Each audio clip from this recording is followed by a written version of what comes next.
Hello, hello. How's it going? Welcome in, Byler. Welcome in, Blue Moon Artificer. How's everybody doing? I don't know how that's pronounced. Squidgy. Welcome in. Zuzi. How's everybody doing? All right. I'm going to go ahead and just pop on over to this real quick. Get this ball rolling.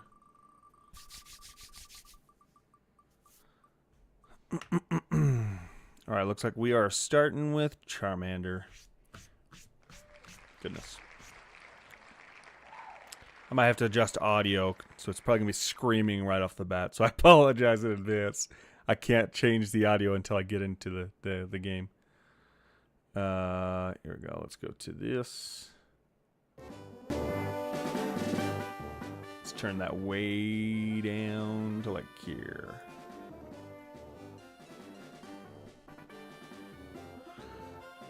Wait, hold up. Did I turn it down or?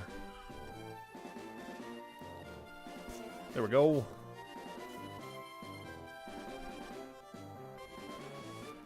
Do you guys think Socrates will show up again? It's kind of into it last time. Not gonna lie. Oh man, who knows? Maybe. I'm pretty sure he's subscribed. Found my DSi in my closet. Ordered a charger for it. Volume's good? Nice. Alright, cool. She's sleeping? Good to hear, good to hear. Alright, let me get the game up for myself so I can see it real quick. I have the... There we go.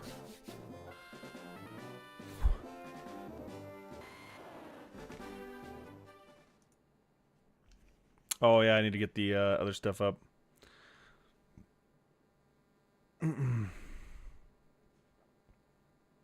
With my fucking luck, Diogenes will show up for something. Oh man. I don't know if I pronounced that right. I have no idea how that name's pronounced, to be completely honest. So wrong, yeah. I expected as much. I've never heard the name out loud, so I've never really, you know what I mean? Alright, let me get this up real quick. Alright, there we go. You missed an entire Leon stream. I'm not even joking.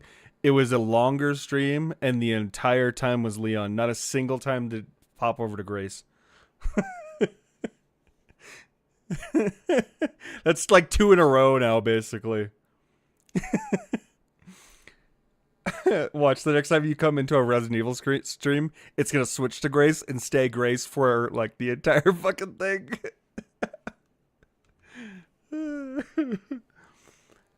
Oh man. Alright, let me get my counter up here for me.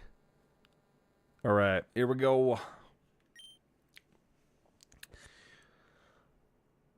Never missing another.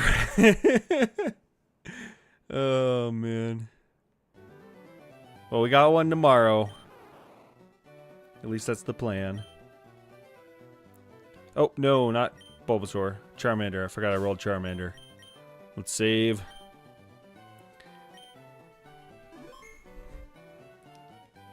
Oh, man.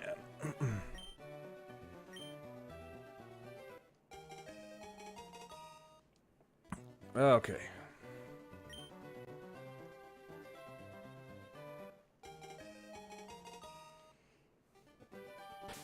Oh, wrong button.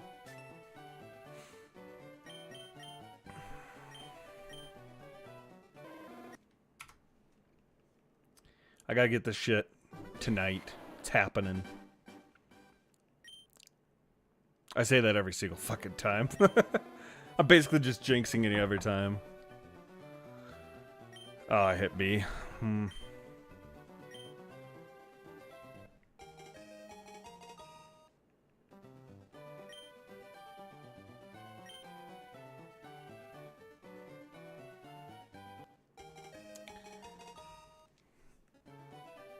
No sound? None. Are you sure? It's showing sound on my side.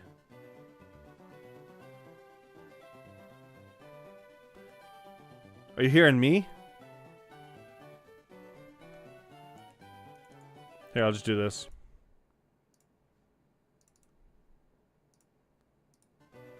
There. It's weird. It was showing sound for me. I can hear it too. I reset it anyway, just in case. Okay, gotcha.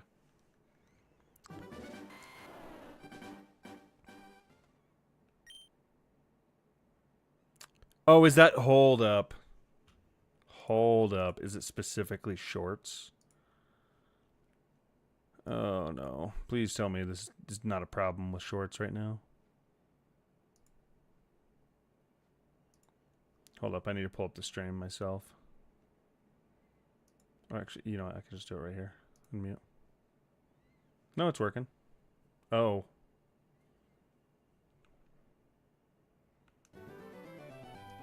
I'll know in a second when it catches up. I don't think this is picking up on stream, but it might.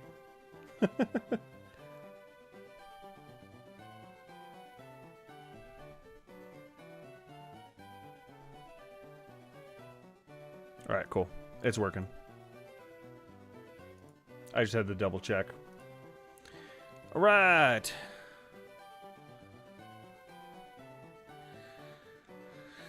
Okay. Mio, Memories in Orbit Physical has now been delayed by weather. I'm starting to think it's meant not to be played. That sucks. That could simply be... don't you live in somewhere where, like, is it, like, snowy for you right now, or no? Wait, did you order it on Amazon, or I forget? How did you order it?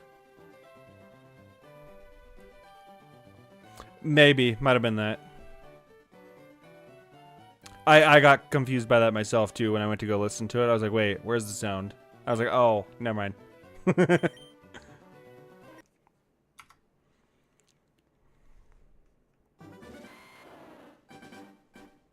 Massive storms in Minneapolis today. I ordered from Target. Oh, okay, okay.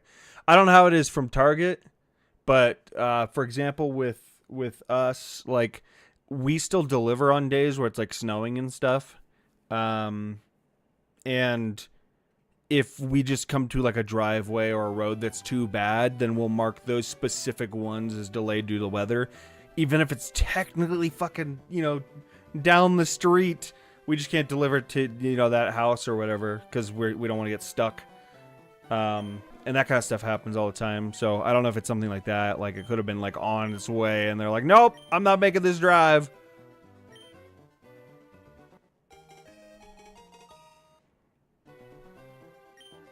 Or they ran out of time and they just marked the rest of them as delayed to weather or something like that.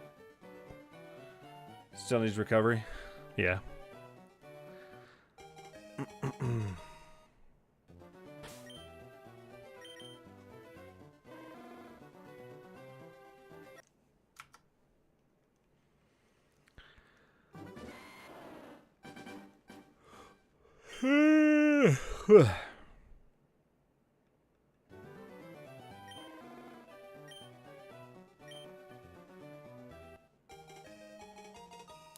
UPS has been taking it on a wild trip and got from Missouri to Minneapolis. Then decided, nope, we will take a detour to Pennsylvania, then go back to Minneapolis. Yes. I think that game has traveled more than a lot of people have. Nope.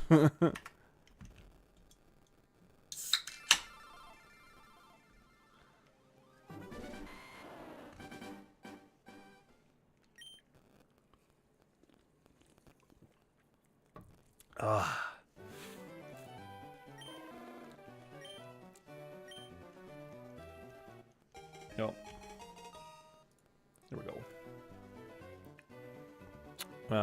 Nope.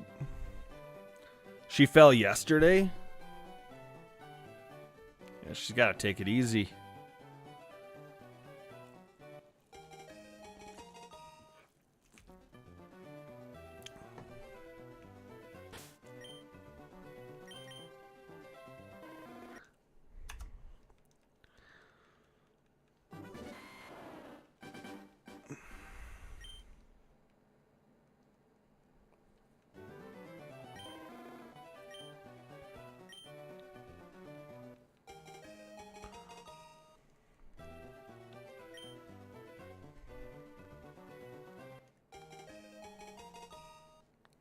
So I'm thinking next week I'm gonna do a mix of games. I'm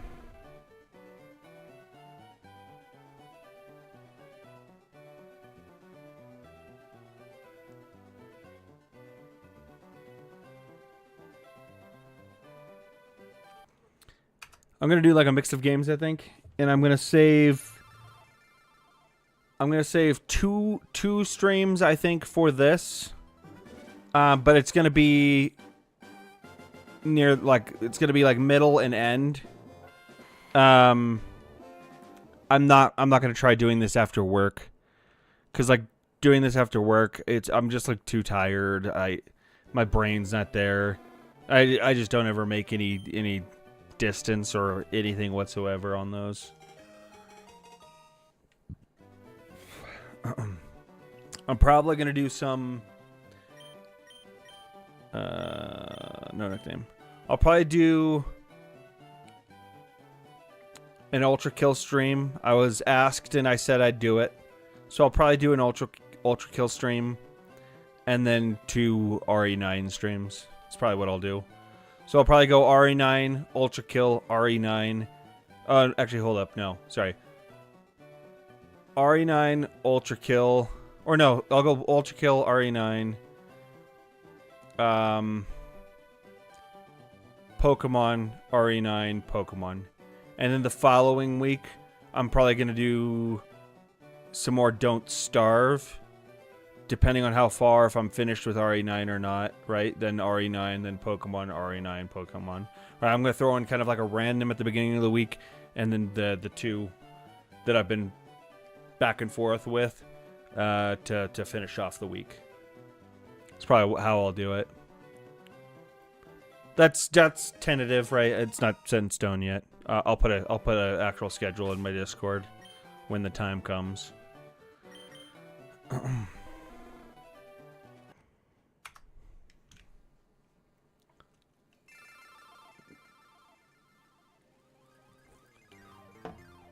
And then whenever I'm done with RE9, I'm going to replace RE9 with another game that I haven't finished. Whether it be like Ultra Kill or, you know, any of the other games that I haven't finished yet. Not really any of them, right? I'm going to pick specific games that are going to be in that kind of slot. But Ultra Kill would probably be one of them. Maybe I'll try to do Ultra Kill after RE9. There's a lot I have to do. Gale of Shadows, I think is what it's called, or Gale of Darkness. One, I can't remember.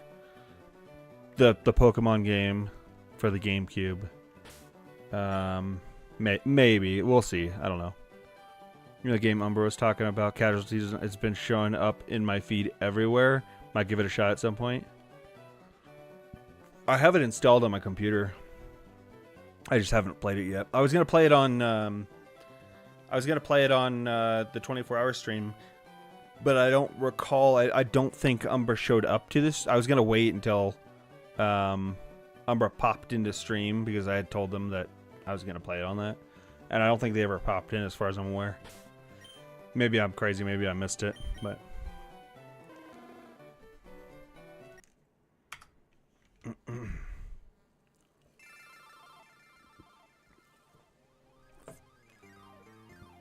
Yeah, I don't think they did. So that's why I didn't play it then.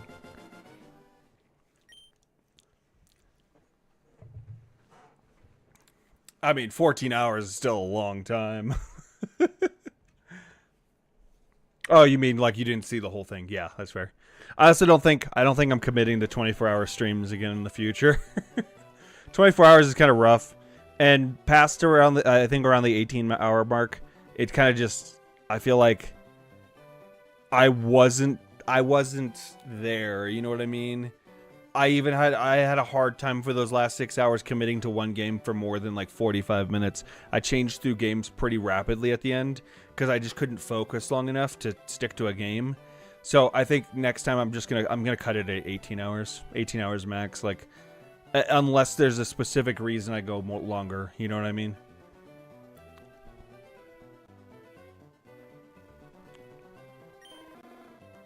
18's still a long ass time, you know.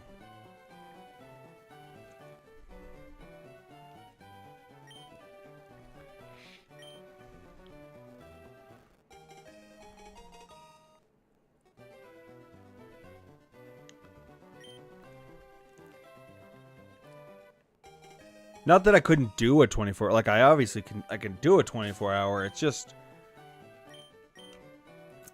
there's a point where I feel like it's like diminishing returns. Like the people there, like, are they really enjoying it, or are they just there to support, you know?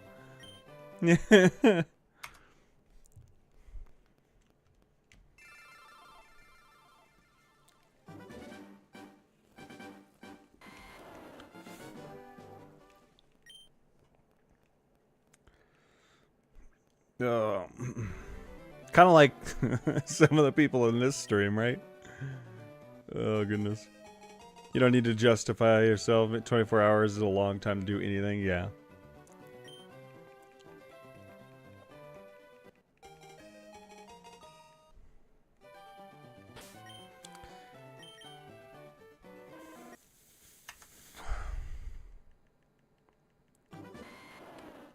There's this streamer that I started watching around the time I started doing my shiny hunt. And she's doing a shiny Nuzlocke. And I just saw another like post on her channel. She got a shiny Magikarp. In like 2,000 encounters. I was like, come on. The rest of the 6 hours is for sleeping. Yep, exactly. Yes. Like, I can't catch a break with these. She did try to move without the wheelchair. Yeah, it sounds like she's kind of in a hurry to ditch it. I get it. I mean, I feel like a lot of people would be in a really, really tough spot in that situation. Excuse me, sorry. And want to try and find a way, you know, to move past it as quickly as possible.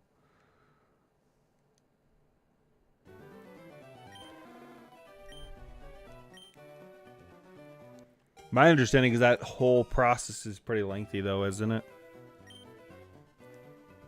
Because there's obviously healing time. And then, like, even just fitting a prosthetic, from my understanding, takes a while.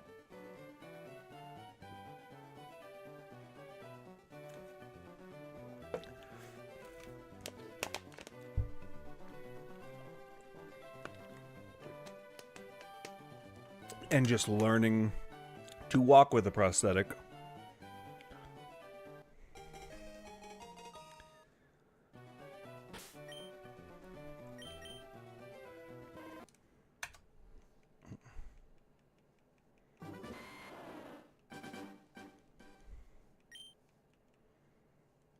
All right.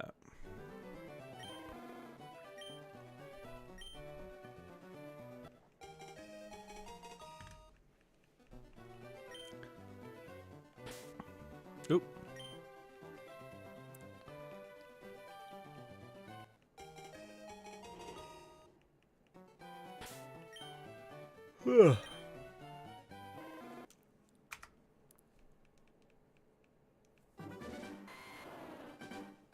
I re-downloaded Pokemon Arceus as well recently. Today, I didn't start playing it yet, but I was thinking about playing it again. I never beat it, right? I only played a little bit of it.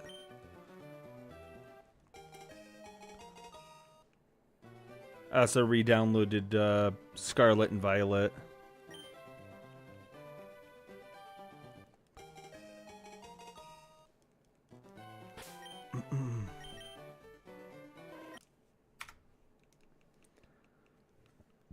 Ugh, excuse me.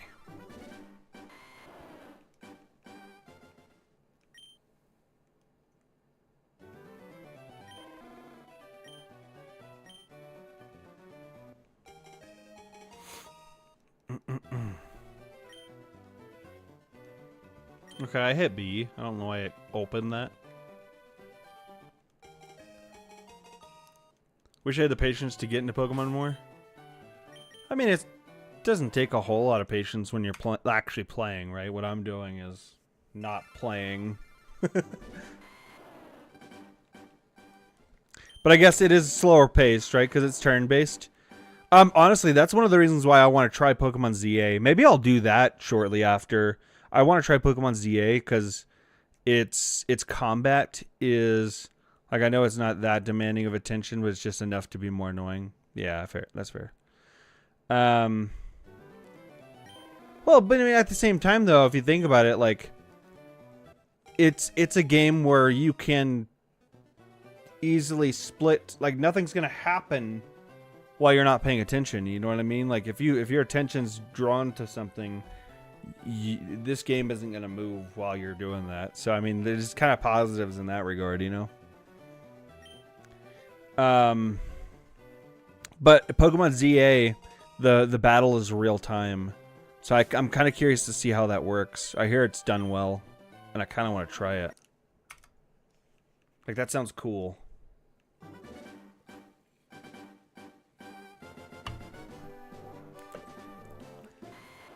It's not a turn-based, you know?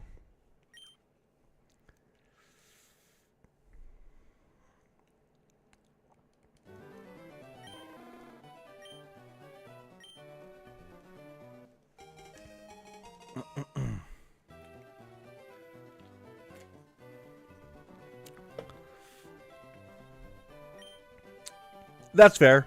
I mean, it really is, you know, in a lot of cases, repetitive.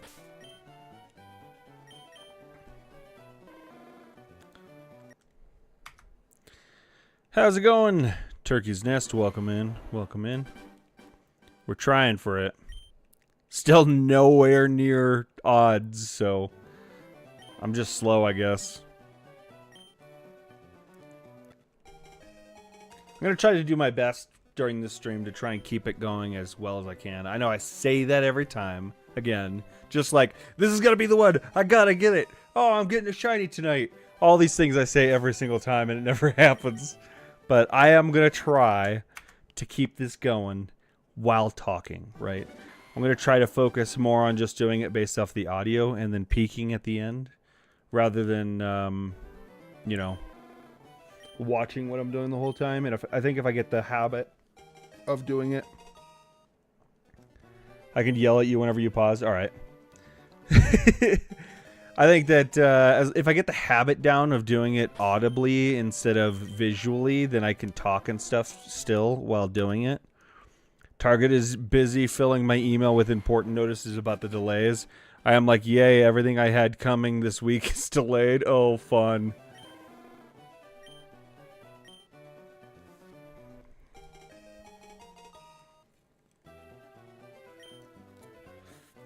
Oh, man. I like... It's something that I have zero patience for, and it's bad, right? I understand why things get delayed, but I have zero patience for delays when it's like something I really want. Like, I am very entitled when it comes to something I'm expecting to come. I'm like, why isn't it here already? And you know, I'm a delivery person, so I understand there's things that just are out of people's control. Yesterday, you mean?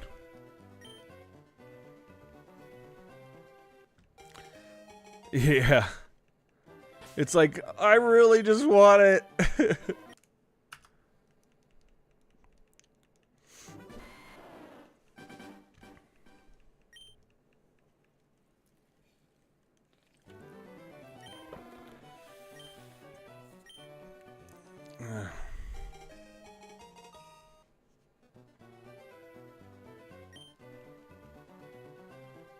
Get a 500 milliliter energy drink and put 2 shots of espresso in it, then slam it in one go for maximum efficiency. I have this bad boy right here. I still haven't drank it. Like, it's been sitting on my desk for 2 days. Not opened. Just waiting. It is a 710 ml energy drink.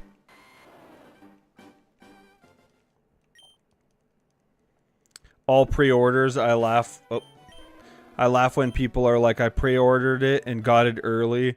I've never gotten anything early. Yeah, for real.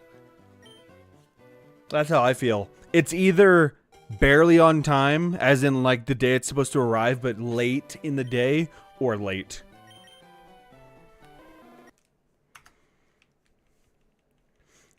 That's how it goes for me anyway.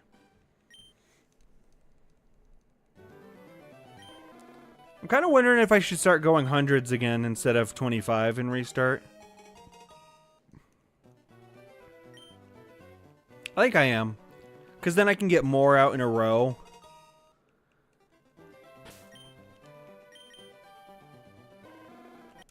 And I'm not having to, like, pause every, 4 times in 100 to do the wheel. Because that takes time, too. Yeah, I'm going to do 100 instead of 25. A wizard is never late. He arrives precisely when he means to. Hell yeah, welcome in. How's it going?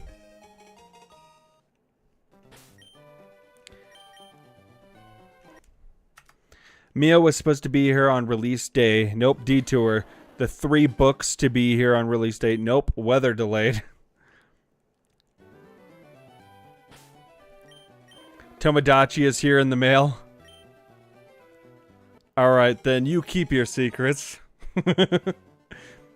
I love that. I love when that's used in, like, really good memes.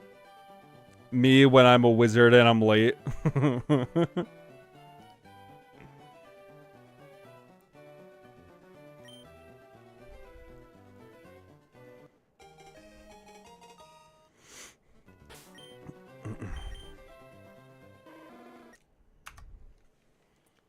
All right.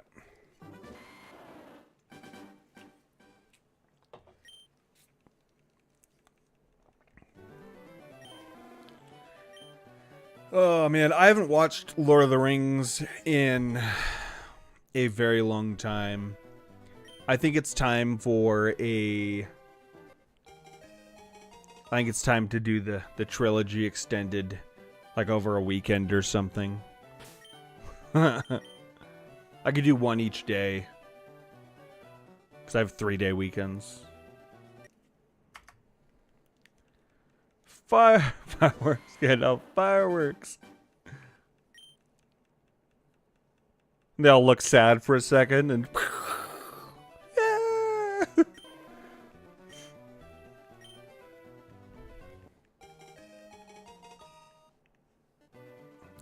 Worst pre-order was 2 weeks late, was Zelda Tears of the Kingdom. I went to GameStop because I knew it was going to be bad and picked up the collector's edition.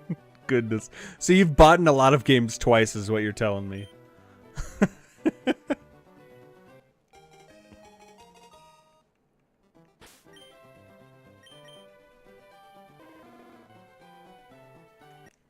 I've definitely done the same.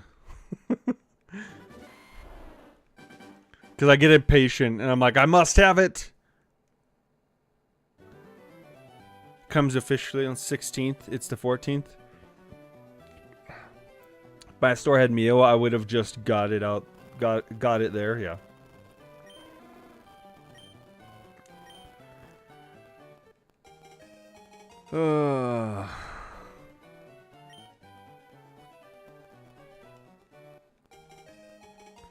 It's part of the reason why I just can't do physical anymore.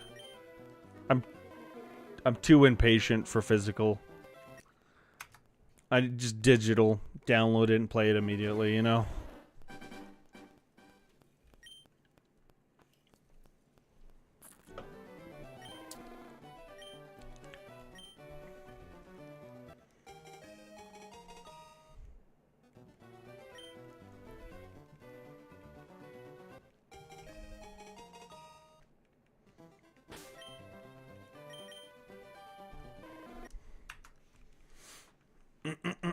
I need to play Mio again. I don't know why I stopped playing it.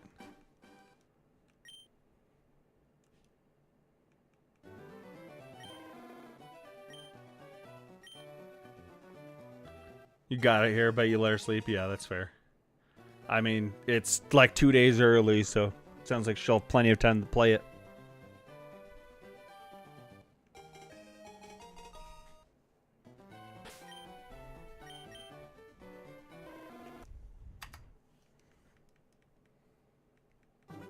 Sometimes people with like 5 messages will chime in the Discord server, and I'm like, who are you? You know what? I totally feel you there. I'm like, there's a lot of people I don't recognize, and I'm like, I feel like I barely talk in the Discord anymore. I occasionally pop in and say something. I don't know. Why do you gotta be so elusive? Yeah.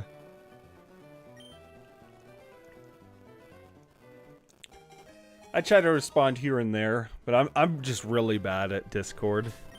Like, not Discord specifically. I should say, like, responding to messages and things like that.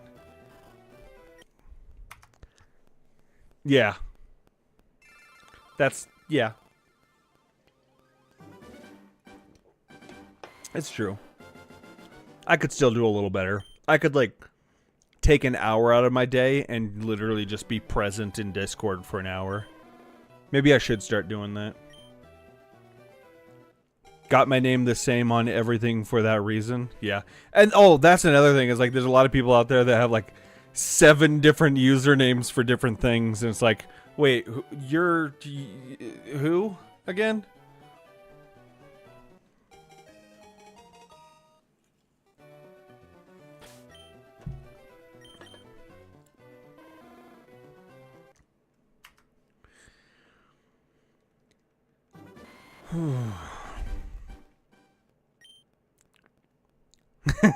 Exactly. Surprisingly, I remember that one though. It's one of the few that I remember. Oh, accidentally hit B. Yeah, Dove Feather, Frost Star, Lindercat. Yep.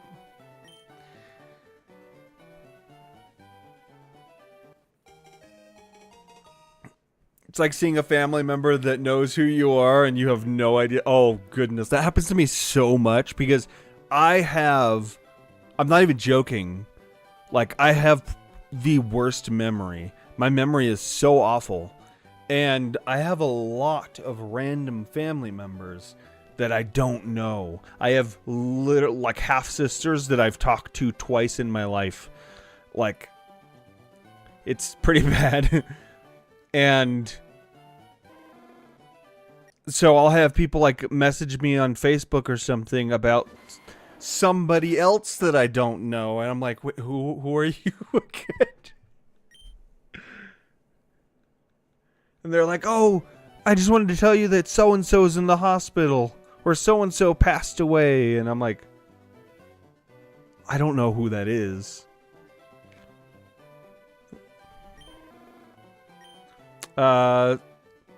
Persona Royale, I came Thursday, came out on Tuesday. Same as Persona Royale? Like you got it the Thursday prior to it coming out?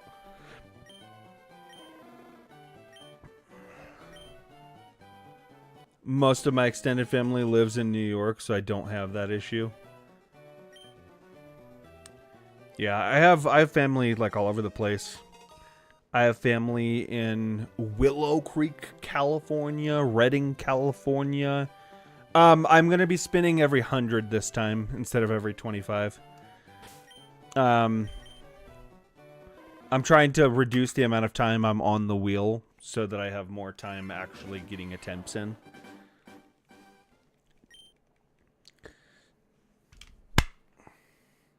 I don't know what the fuck's going on, but these gnats have come out of nowhere. And I don't know where they're coming from. I don't get them as much down here. But there's just gnats in the house in different places. And I don't know what's drawing them. I don't know where they're coming from. There's got to be something like a plant somewhere where they're just like living, because it's usually how it goes. But yeah, I have a family in like Willow Creek, California, Redding, California, San Francisco, California, Humboldt County. I have family in... I have some family actually here in Colorado Springs that I never see. There's a cousin that I like spent a decent amount of time with when I was younger, and now we live in the same city and we never see each other. Or at least he did live here. I don't know if he moved away. He could have moved. I have zero clue.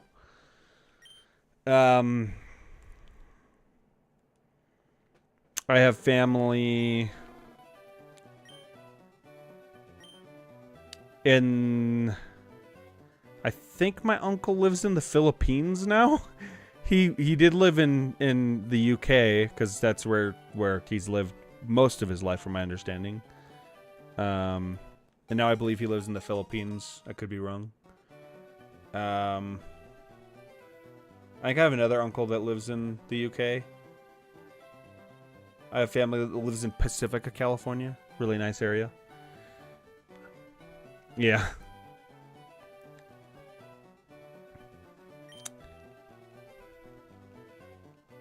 I probably have people that I don't know in different places too. A lot of them are in California currently, because that's where most of us were. Just in different places all over California. Hell, California's big enough that it might as well be a couple states.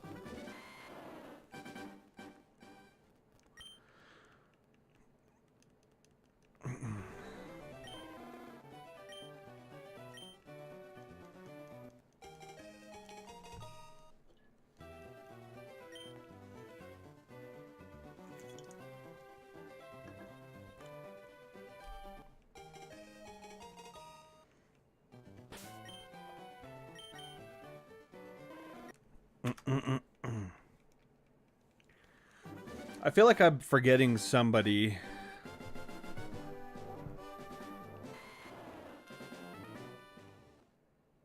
But I can't put my finger on it.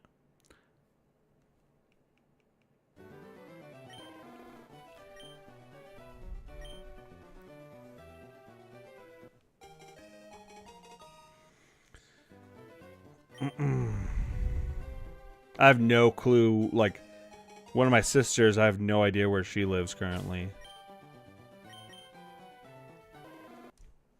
My other sister lives in, like, Anderson or Redding or something. They're basically side by side.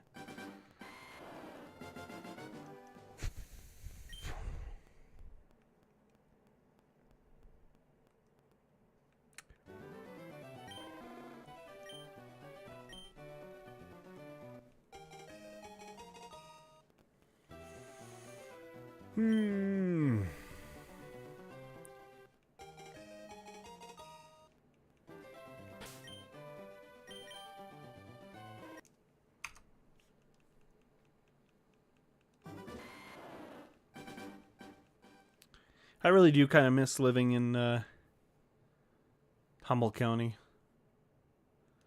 It's kind of weird because, like, when I lived there, for me at that time, right, because I had been moved out there at like 10 years old. I lived there for like 8 years. But while I lived there, for the time that I lived there, all I could think about, because just this is where my headspace was, all I could think about was moving back to Redding or Anderson, because that's where, like, my sisters lived. That's what I considered home. And so, like, the second I turned 18, I moved out of Humboldt County and went and lived with my sister in Redding. And then I couldn't stand it there, and I joined the Army. I ended up moving, you know, all over the place from that point on. But now I think back, and I'm like, man, I really do miss living in Humboldt County. It was a great place to live. I have a lot of friends there. And I think about it all the time. I got family here nearby, but on the birthday I got work. Oh, gotcha. I was driving for work the other day, and like there's this road that I take on a very rare occasion that goes like up into the mountains, past like it's technically Canyon City, I guess the addresses are, but they're like way out in the middle of nowhere. And I take this road to get out there. It's basically this road that goes up over the top of a mountain, and then it dips down into a ravine, and it has like this little, I don't even know if it's a creek, but it seems like it's a creek bed that runs alongside the road the whole way. And it reminds me of a highway that I lived off of in California in Humboldt County for the longest time. And like it was a road that led from Humboldt, where I lived, to basically over. It was, in my mind, it led straight to Redding, which it didn't. It led to somewhere like south of Redding, and then you had to take like 101, I think it is, or yeah, a little bit. I need to hit the buttons. But this road was the same. Like it felt the same. Like it went through mountains. Yeah, I need to hit the buttons. Thank you for reminding me, Byler. But it literally, like, it feels like kind of like a, it was a weird parallel that went through my head, like thinking about that drive that I used to always think about taking to get, you know, home, and just making that drive the other day. I was thinking about it. I was like, man, it's crazy how badly I wanted to get out of that town. And now, you know, years later, how I would love to live there again. Day off to take care of her. Yeah. Kind of like a in-home care right now, huh? Don't know what you got till it's gone. Yep. It's so true. It's very true.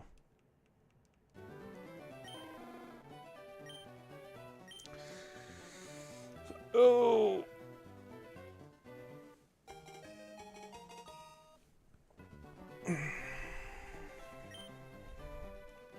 Like one of my best friends, he's the guy that I basically consider family. He still lives out there. No, Al, stop. Are you wet? What's going on, dude? No, you're not wet. Why do you look like you're... He looked like he was soaking wet, but he's not. I don't think it's raining outside. Head off the mic, man. Sorry, I got Al on my lap. Got a little distracted.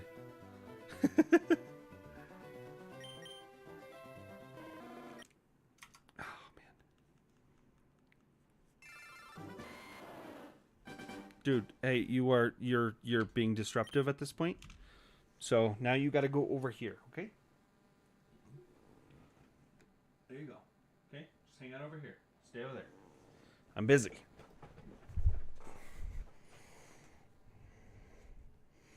I'm just had an idea. I am blocking.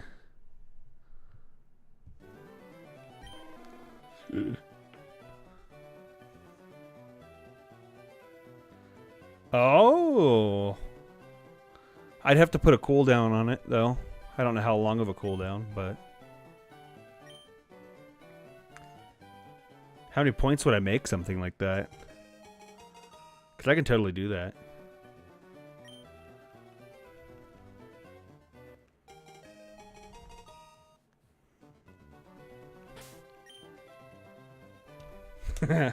Reminded Blue Moon of the channel point redemptions.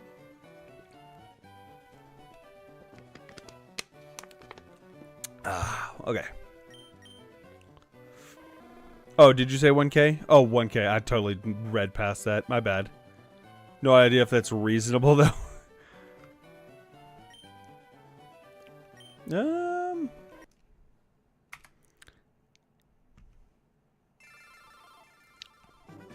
Yeah, I have no idea, to be completely honest. 1K doesn't seem too bad. I don't want to be spinning the wheel too frequently though, so like I'm trying to think of like how long of a cooldown I should have. Is my pet a shiny? If you consider an orange cat a shiny, then yes. They're their own main character. This statement is also true for real life. I think, how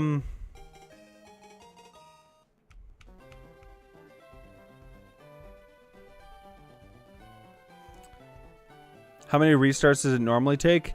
So the chances are 1 in 8,192. That's the chances of it. I've never gotten one before. I've never tried. 45 minutes to an hour maybe. Yeah, I'd say 30 minutes even isn't too unreasonable. Al is being super clingy right now. I'm having to like press myself against the desk so that he physically doesn't have room to fit here, and he's still trying. Alright, let me do it real quick.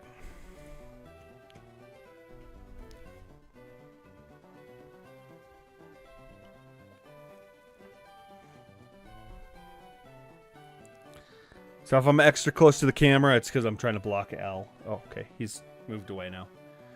Whew. Yes. Yeah. Mm-hmm.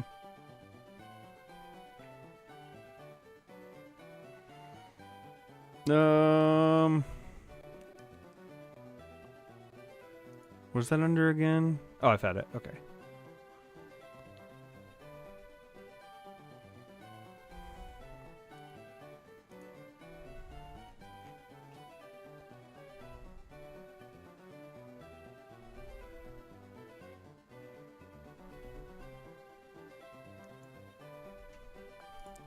I'm just going to call it spin the wheel.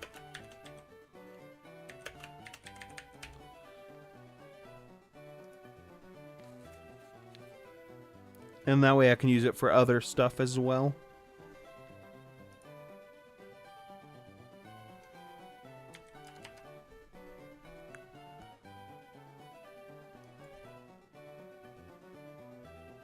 I feel like 500 might be enough, but I'm not sure if that's too little.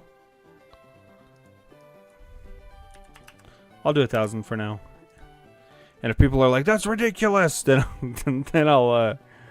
I'll swap it out, you know. And we'll do a 30-minute cooldown on it.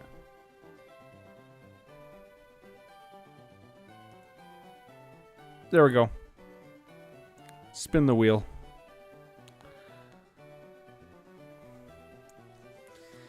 All right. There we go.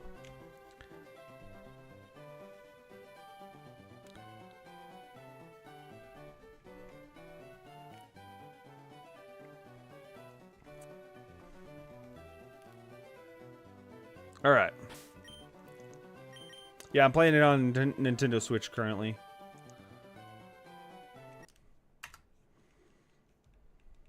Oh, you already did it? I should have expected that. I mean, you suggested it after all. All right. So for those of you watching on the YouTube side, on Twitch, there's something called channel points if you're not familiar with it. As of right now, and who knows if we'll change the amount, but it's at 1,000 channel points, and you can make me spin the wheel up to once every 30 minutes. I need to double check that I set the cooldown right and that it's not per person. Give me one moment while I double check this.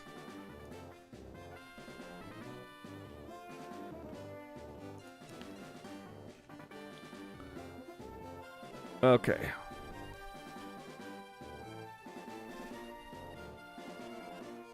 No, I think it's just a cooldown 30 minutes. Okay.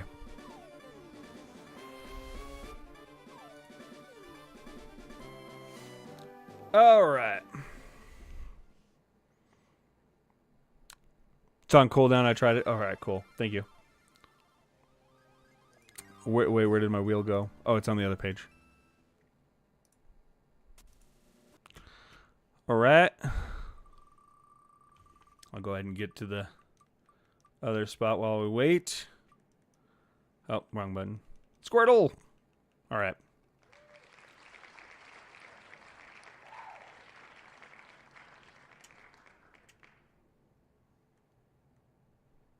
Just save. Oh, trying to save the game. There we go. All right, now let me swap back over. There we go. All right. Now, I'm still going to be doing it on the 100, right? So when we get to 4,600, I will be rolling the wheel regardless of when the wheel is rolled. So just keep that in mind when you're thinking about redeeming. If you redeem on 99, well, that's a bit of a waste of a roll. But, yeah. No nickname. Just because I'm not trying to keep track of when I rolled the wheel for the next 100, you know. All right.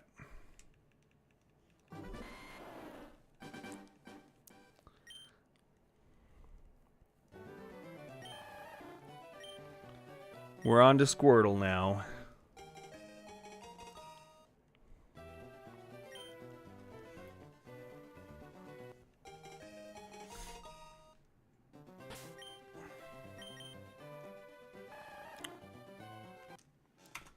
We got an ad starting on Twitch in 2.5 minutes. I'm going to keep going through the ads. So 10 more is your guess. We'll see. I woke up like 4 hours early today for an appointment. So tired. I get it. I have to be up early tomorrow. Not early, right? But I have to get up at a decent time. And I have to take my one of my sons to an appointment in Denver. So that's going to be fun. We're going to be there for most of the day, from my understanding.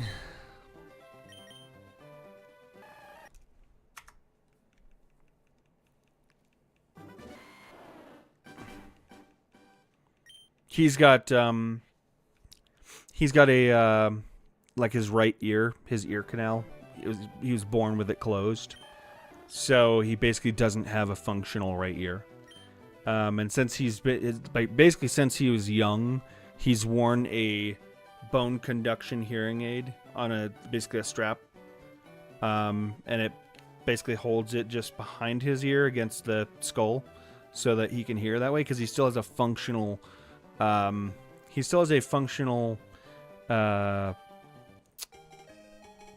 why is my brain just... Basically an inner ear, right? His inner ear is still functional. He just doesn't have the actual canal, so no sound gets to it. And so what they're doing is they're going to be going over like surgery options for him on things he can do. I think the thing he's leaning towards what he wants, and we're kind of leaving it mostly up to him. The thing he wants is to do an implanted basically post for a bone conduction hearing aid. And so he'd still have the hearing aid. It would take away the need for a strap, and it'd basically be just basically kind of like a post in his skull to hold the hearing aid there in place.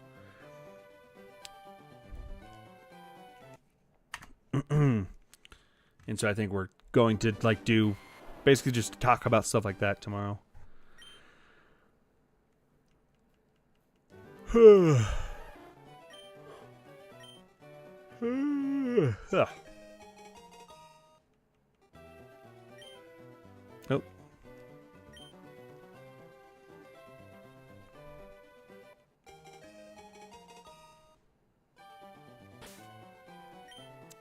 We technically don't have to be there till like 1 p.m., but traffic to Denver can be a pain.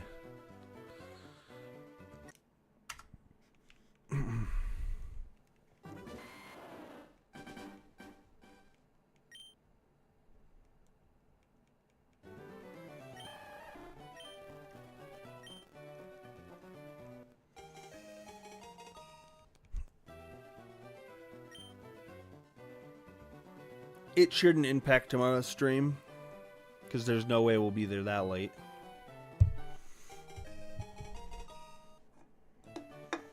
We usually take the train whenever we go to Denver. I didn't even know there was a train.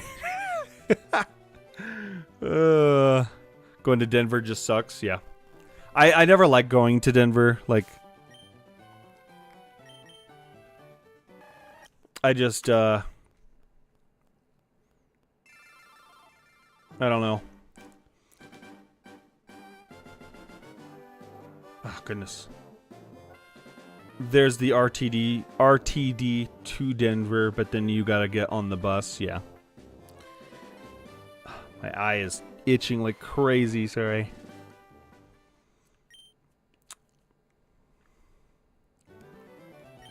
I get like severe anxiety driving on the interstate past through Denver, basically. It it messes with my head.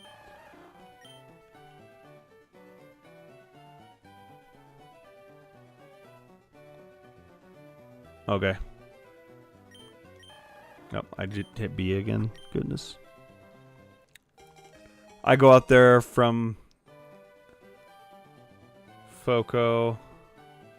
Always takes an hour plus. Fort Collins, right?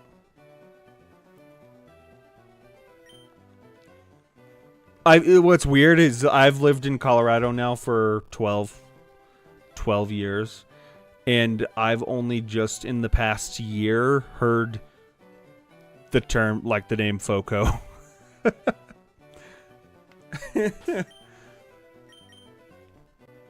And I've been to, not necessarily to Fort Collins, but like Loveland and stuff like that. So I've known of Fort Collins for some time.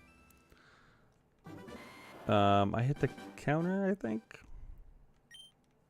I'm not sure. Oh well. If I miss a count, it's not the end of the world. I'm not going to waste time on potential misses.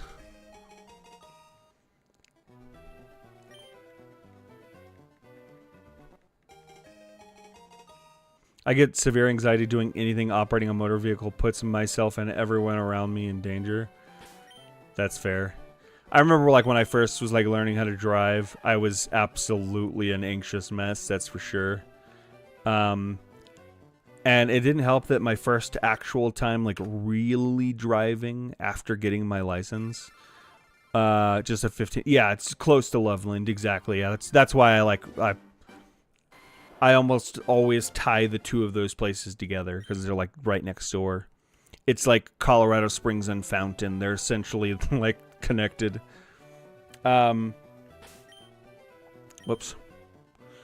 But the first time I actually did a real drive, like in my own vehicle driving somewhere, was literally picking up a car in California and driving it back from California to Colorado.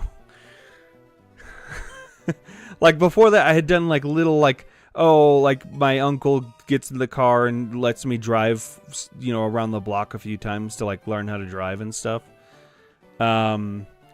And I did my driving test and things like that, right? But then like from that point on, the first time I got a car to where I could effectively go and just drive wherever I wanted with nobody in the car, it was driving from California to Colorado.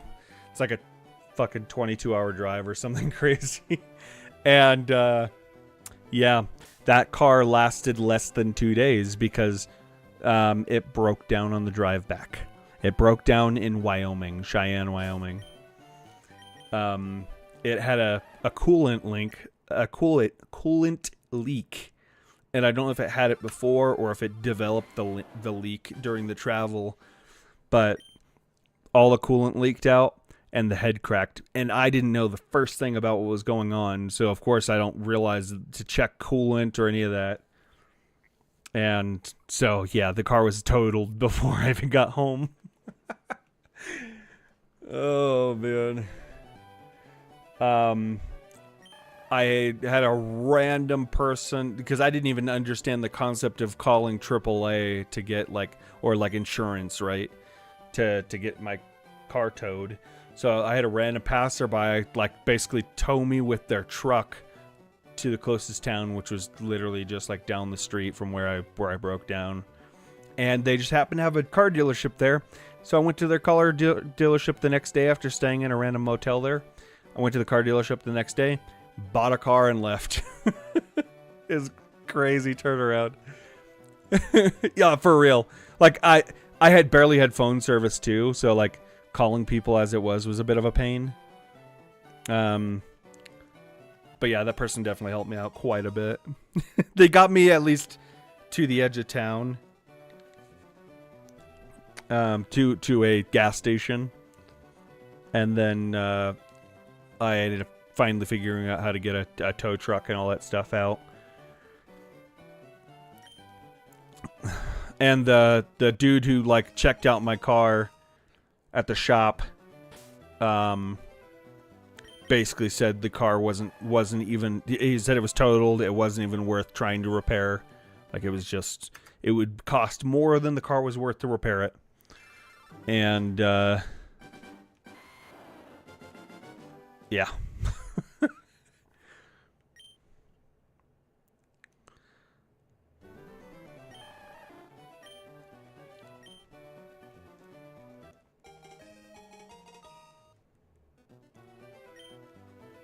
Oh, and fun fact, the second car I got, the car I bought there didn't last more than a week. Not my fault. Not my fault. Didn't last more than a week because I got T-boned in a parking lot by somebody speeding, and it totaled the car because all of the airbags went off.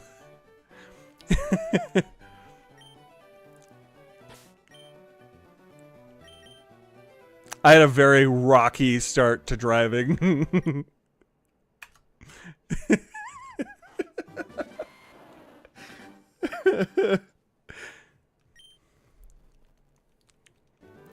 All that stuff in the first week of like actually driving.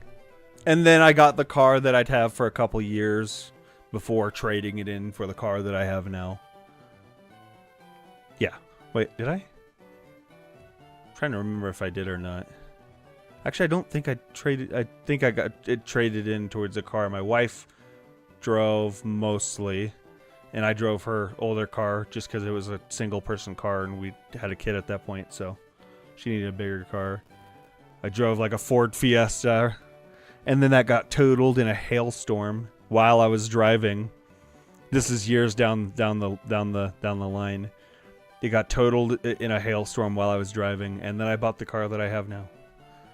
And now I own it, like, fully paid off. Again, I've had some crazy experiences with driving. I went down a money pit with my, I don't know how to pronounce that, and became a mechanic because of it. Those Fiestas are so cool, though. Yeah, I mean, it was like a small, tiny car, like, it wasn't bad. Like, I enjoyed it. Like, I don't mind. I like smaller cars personally. It does not make me want to drive anymore. Oh, well, let me tell you about the time that I hydroplaned driving up I-25 to Denver to the airport.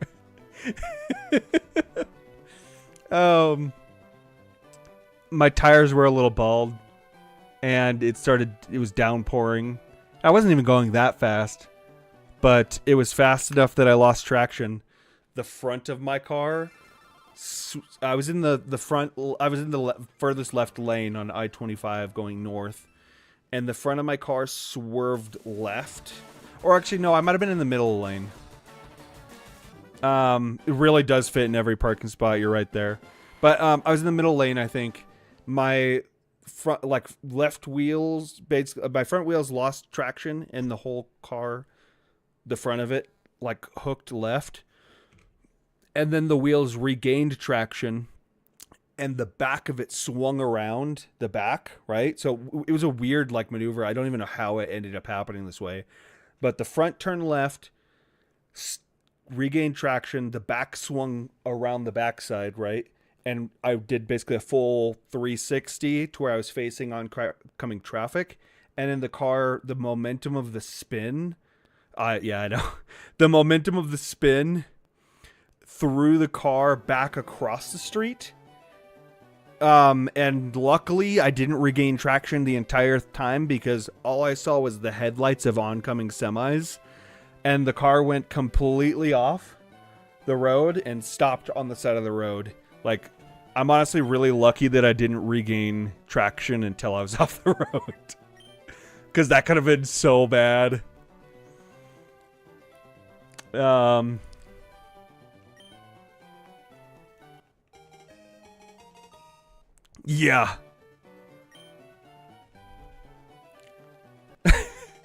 Thinking about it now, I don't know how I ever like got back into a car after some of these things, like, cause like I mean the hydroplaning was after years of driving, but still, like that was scary.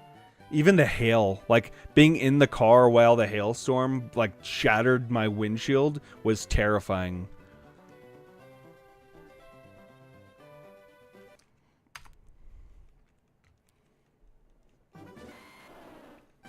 That's not the average experience of drivers. Let's be fair. I just have bad luck.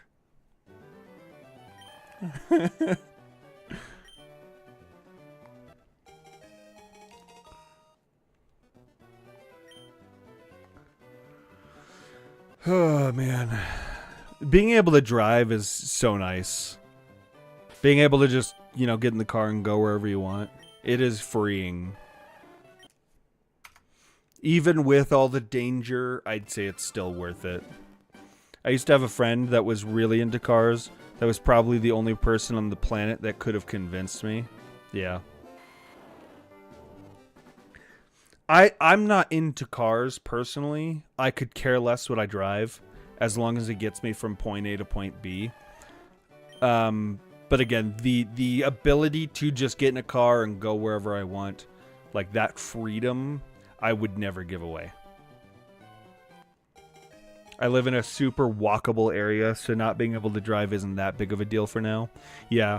See, like then there's going to come a time where you're going to want to go somewhere far, you know what I mean? And it's not going to be so easy. And that's the way I see it, right? Is like that freedom still does. It's just, it's liberating. It really is. Did I just hit? No, I didn't. That's what the for now was about, yeah. I guess, though, public transportation can take you a lot of places. And then there's always Uber for those, you know, one-offs. So, I guess it's a different time than it used to be, you know? My girl hates driving and just doesn't. She bought her first car last week and still won't drive by herself. See, I'm like the opposite now. Like, I have to be behind the driver's seat of a car that I'm in. I mean, there's times where I just can't, you know, I get it, and I'm whatever. You know, I just deal with it. But I have the hardest time being in a car and not being the one driving. Just because I hate not having that control. Not that I'm like a weird control freak or anything like that. I just don't like being in control of something that could potentially kill me. You know what I mean? Maybe that has to do with all the stuff I've been through behind the wheel, but...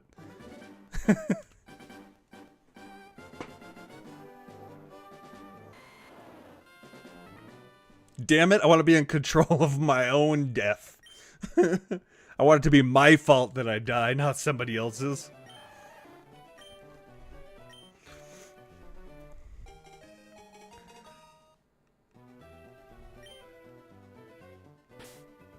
Wrong button. Oh, man.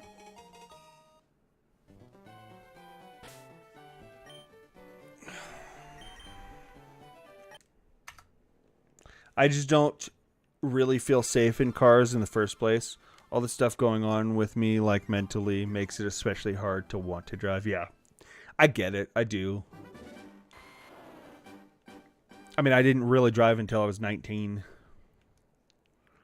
I feel that when my girl drives, I'm scared for my life. I feel the same way with my wife, even though she's, you know, she's a competent driver.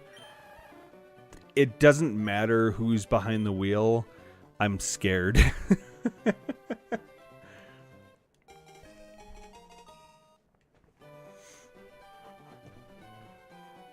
I'm just not used to being a passenger anymore.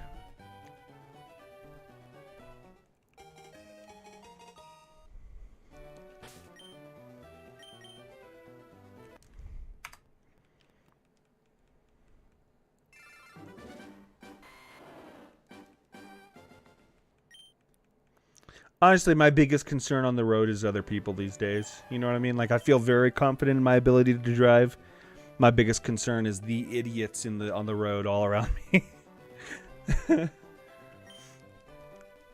I feel like they let anybody get a license, especially in Colorado. And that's scary, because, like, there's places that are probably, like, even easier to get a license. And it's like, you're not just at the mercy of, like, what your state allows. It's the entire U.S. Plus some, because I know that there's, like, something to do with, like, I can't remember the specifics of it, but I think there's, like, even, like, being licensed in some other countries at least grants you permission to drive in the United States in some cases. I don't know the specifics of that, right? So don't quote me on it or anything, but I remember hearing something like that. And that's what makes me nervous, right? Is all the other people around. Yeah, for real. Like, you hear about, like, some dude going crazy because somebody accidentally cut him off and him, like, shooting them or something, you know? It's a crazy world out there these days. She got a heavy seizure. I hope everything's going all right. The only people I've been able to trust driving me is my mom and my girl's mom. Yeah. I don't know. I just, like I said, it doesn't matter who it is. If it's not me, I'm usually sweating. This person inconvenienced me. Time to risk both of our lives at 70 miles an hour for real.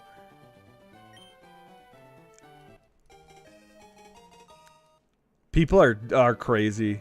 They really are. And I hate it. It bugs the shit out of me. It almost like gives me like a reverse road rage. Like, realistically, like, it makes me so angry when I see people like that, where I start to get angry, and I'm like,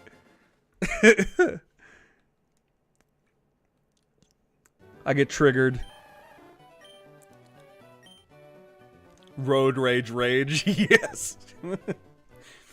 like I'll be going the speed limit, and, like, somebody's, like, behind me, like, super impatient, you know what I mean, to get by. That bothers me. It's like, how fast do you want me to go? Like, do you want me to go 5 over, 10 over? What's the deal here? You can't get irritated at me for driving the speed limit. Some guy got cut off before I got on the road. I caught up to him, and he somehow thought I was cutting him off and chased me a few miles, threw a spark plug at my window and barely missed. Damn. Yeah, people are crazy. They really are.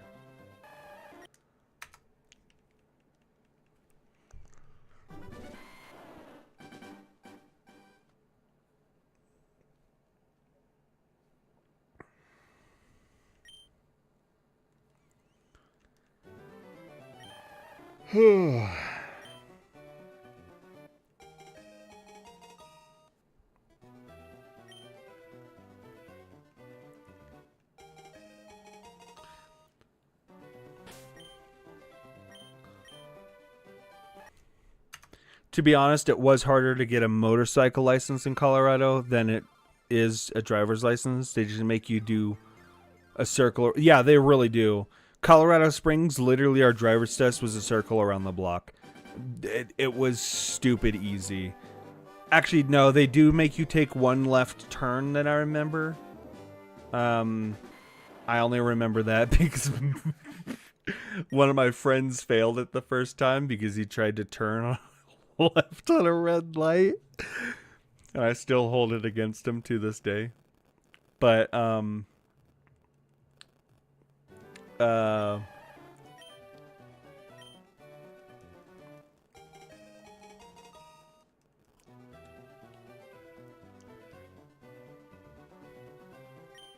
but yeah, it's stupid easy. It really is. I want a bike, but scared of other drivers and speed bumps. Yeah. Speed bumps specifically. They sneak up on you. No, just kidding. Oh, fuck. I don't think I looked at that Pokemon. Maybe I did. I don't remember looking at it. That was it. That was the one. I just missed it.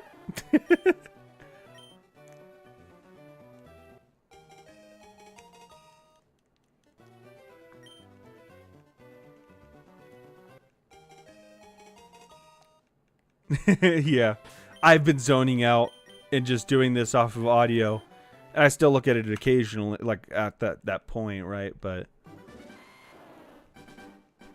yeah.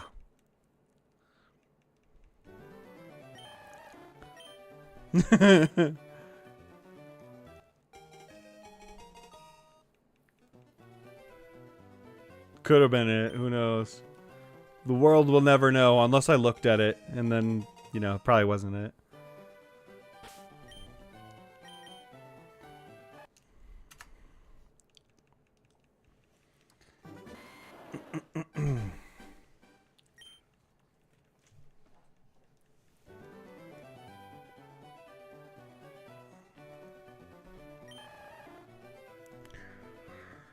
Gotta worry more about people and potholes. You know, call me a Pokemon trainer.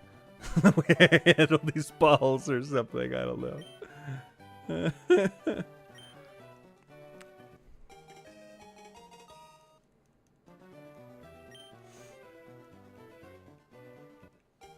Oh, man.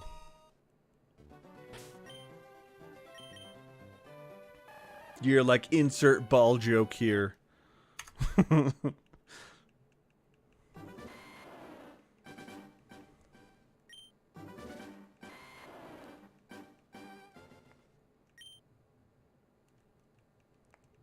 It's the freak quote I have. It's a requirement. It must be hit. Exactly. I hit a speed bump on a 50cc motorbike, tiny, and can't remember the rest. Damn.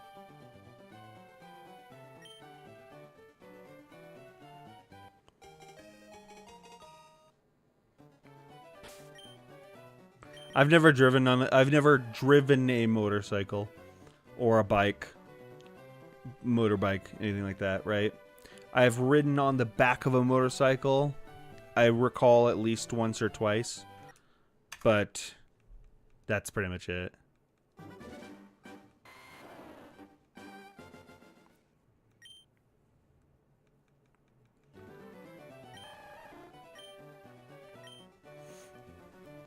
Little moped ones.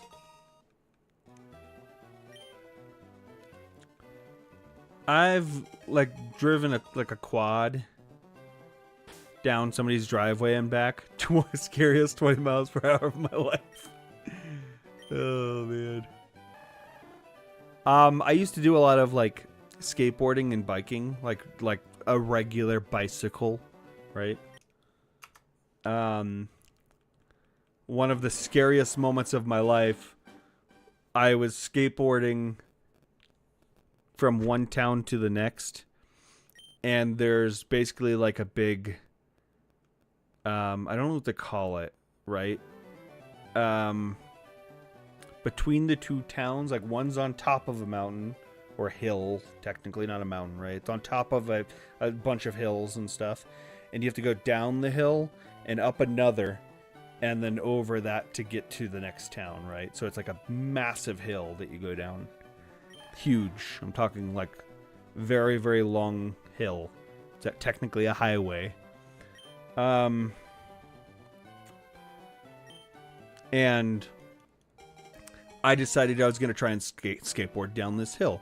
Now we're talking a road that is not necessarily the smoothest surface on a regular skateboard. No nickname. And I got too fast, too quickly. And the whole, like, I felt like the trucks on the skateboard were shaking independently of the board. Like, the whole thing just felt like it was going to fall apart. And then the wheel hit a rock. And the skateboard jetted off to the side. I can't remember, left, right, whatever, right? It just flew off in one direction. And I luckily fell sideways and rolled instead of falling forward and smashing my head open on the pavement because I wasn't wearing a helmet. But I fell sideways and rolled, and I can't really see them anymore, but I had scars for the longest time from the road rash I got. I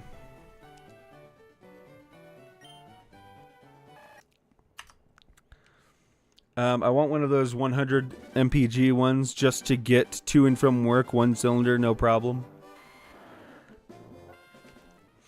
I daily one right now, and honestly, with people on the road, it's very scary.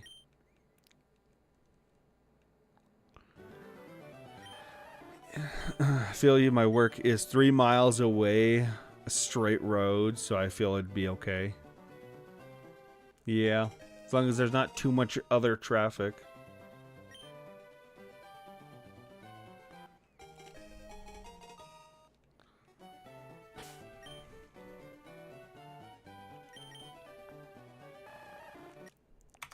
One of the most important things you can learn is how to fall and tumble safely. Yeah, I didn't break any bones. Like, I was going fast. Like, I'm not even joking. I was going scary fast down this hill. And that skateboard was shaking like crazy. Like, the second I took off, I realized I had made a huge mistake because I very quickly hit a speed that I could not stop. I knew I was not going to be able to stop, and I was like, okay, I'm either riding this all the way to the bottom or I'm falling. It's one or the other. There's no in between.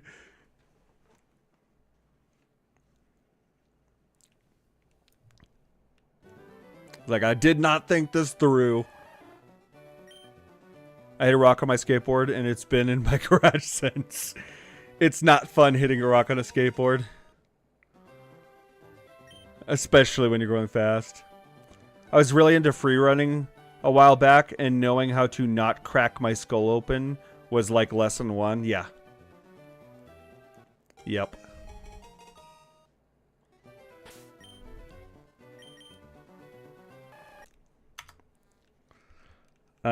Those people that go down hills on the longboards are so brave. See, the longboards are at least a little bit better because they have the bigger wheels, right? So hitting a rock isn't as crazy because they can actually go over. Sorry, I just threw my light. 1 second. I knocked my PlayStation, which knocked my light down.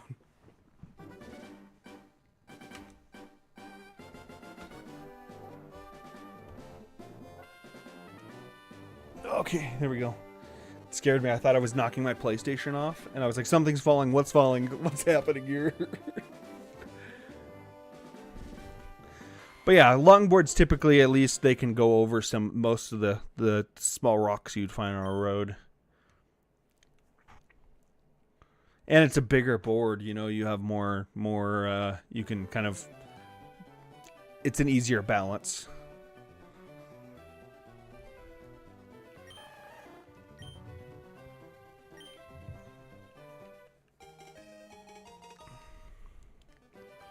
Longboard POV videos. Yeah, those are cool.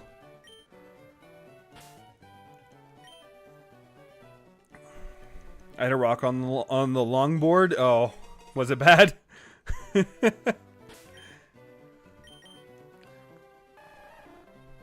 I guess it depends on the longboard, you know. Depends on the wheel. Depends on the rock.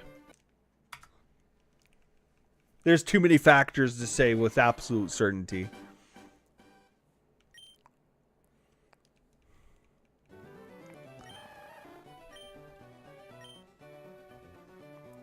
I remember learning a lot of lessons the hard way, like using the correct brake on a bike, not the front wheel.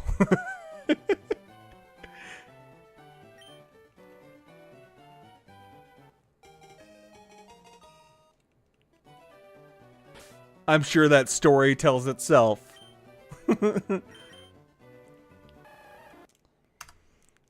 I laid down for like 10 minutes in a paved alleyway. That's like, no joke, like me being as stubborn as I fucking am. When I fell going down this hill, I got up. Well, first I rolled, right? I rolled for a while, and then thankfully didn't get hit by a car that drove by me and didn't care to stop for me. They just kept going. And then I got up and I continued going where I was trying to go.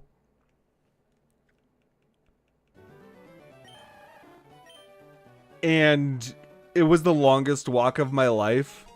And it was funny because the whole point of me going to this other town was I was literally going there to skateboard because they had better places to skateboard. And so when I got there, I like skateboarded down one road and I was like, yeah, no, I'm done. I'm hurting still. And so I called my aunt to come pick me up. Oh, man. Drives off laughing, yeah. No, I had actually one of my friends saw me walking and they could tell that I wasn't necessarily walking like somebody who was not in pain. And so like his mom stopped and he like opened the window and was like, "Hey man, you okay? You need a ride?" I was, you know, me being stubborn again. I was like, No, I'm good. I just fell, but I'm gonna keep going." I should have taken the ride.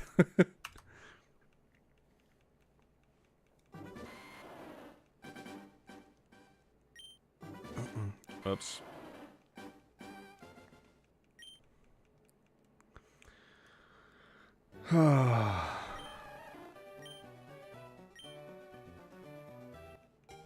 It's crazy how like fearless you are when you're young. And now I'm a parent and I'm paranoid as fuck. Because I think of all the things that I did when I was a kid and how many times I could have died.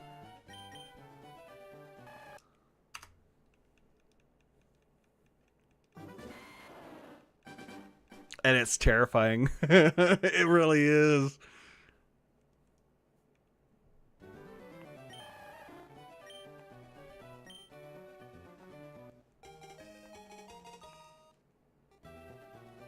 Like a lot of the times when the kids are doing something questionable and there's other people there to like help them, I just have to step away. I have to step away. I really do. Because my anxiety can't handle it. But I don't want to like stop them, you know, because they have to learn for themselves. The scabs from scraping the road when the adrenaline wears off is the worst. Yes. Yep. I had scars for a long time from road rash.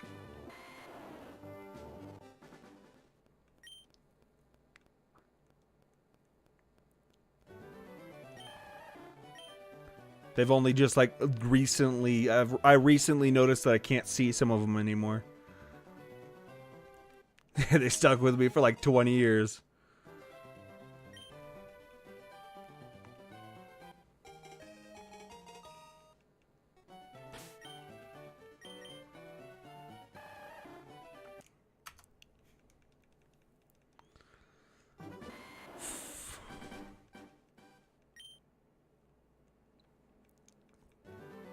I tried swinging from a tree like Tarzan as a kid, and the bridge broke. Walked inside and fell on the couch, and that was as far as the adrenaline took me. Yep.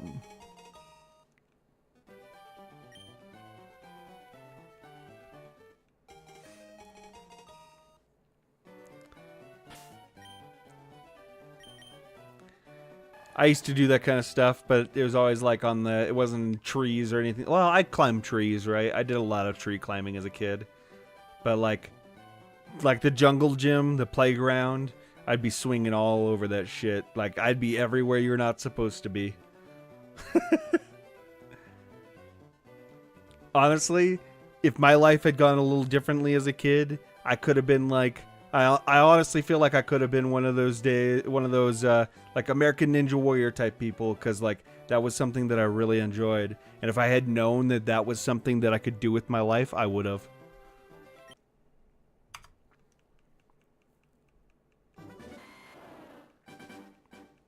The days before fear, yes.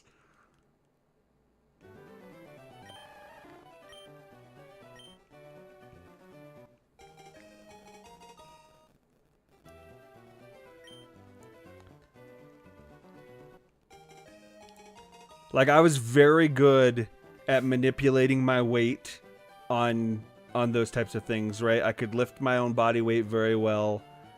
And I don't know, it just came naturally to me, you know? It was one of those things. And now I'm old and fat. Oh.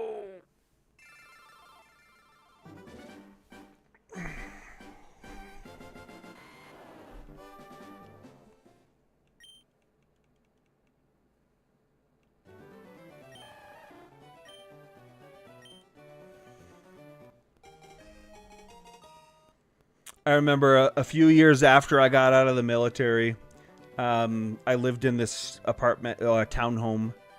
They had like a community like tennis court, and I wasn't like a huge tennis player or anything like that, but because we had it, we used it. And I had a friend over, and me and my wife and him and his girlfriend at the time, we were all playing tennis, and somebody hit the tennis ball on a roof, and me again being stubborn, as you know, most of these stories of mine go, I had to prove that I could climb the roof, because I used to climb roofs all the time and be like I could climb, you know, anything. I had to prove I could climb up on the roof to get this tennis ball, and so I did, and I scraped up my side getting over the edge of the roof. That was fun, and getting down was also a pain. I did it, but it wasn't fun. Have you ever dropped a package while delivering and whatever it was broke? No, I haven't ever done anything like that. I've had like the light packages that like wouldn't break from a fall. Like I've had them like blow off of the top of a box in the wind, but it's like nothing, you know.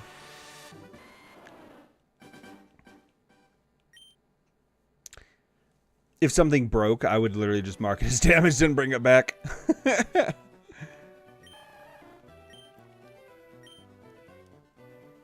Because that's what they'd expect me to do, you know?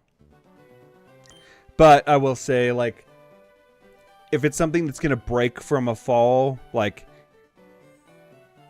at least in a lot of these cases, I feel like it would have broken, like, well before it gets to me, because I've seen how some of these packages get treated in the warehouse, and it's crazy. It's actually shocking. Kids on the roof, it was peak coolness. Except for this was me after the military, so I was like 23 or something like that. I think that's right. 23 sounds right.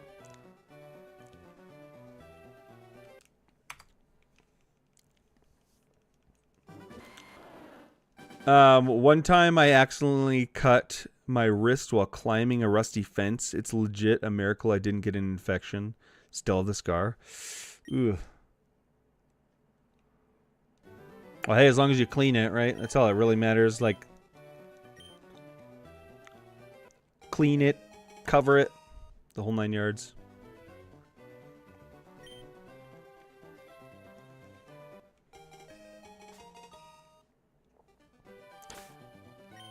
I guess I was still a kid at 23. No, just kidding. Studies do show guys don't mature till they're 50. I believe it. Would I try to climb a roof now if there was something that really drove me to do it? Probably. Would I be able to do it? I'm not sure that I would. I would try.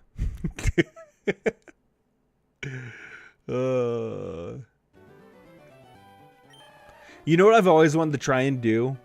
I've always wanted to try and, like, sign up for, like, Survivor, like, to go on Survivor or something like that. I think that would be an extremely fun experience. I feel like I would die, but I think it would be a very fun experience.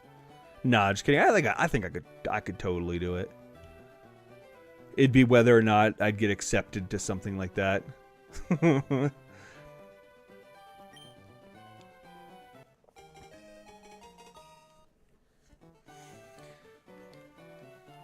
Oh, man. No, Al, dude. He's just climbing over the top. He's not even trying to avoid stuff anymore. He's like, I'm just going to take all your Legos down with me. Big different. I don't know if that was a mistype. I know the show you're referring to. If you made it on Survivor, I'd finally have a reason to watch real TV again. Yeah, I don't watch a lot of real TV myself anymore. But Survivor is one of the shows that I do at least watch some of. That and, like, The Challenge. Like, The Challenge can be really entertaining sometimes. But Challenge is too hardcore for someone like me. I feel like once upon a time I might have been able to do something like that. Come on, Al. I get it, you want attention, but you're making this really difficult on me.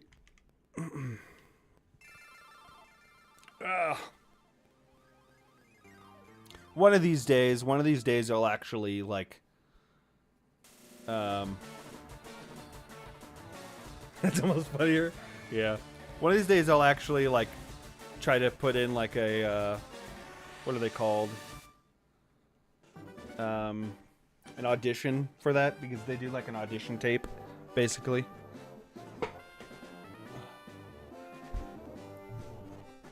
I just have to have the motivation, the drive to go and do it.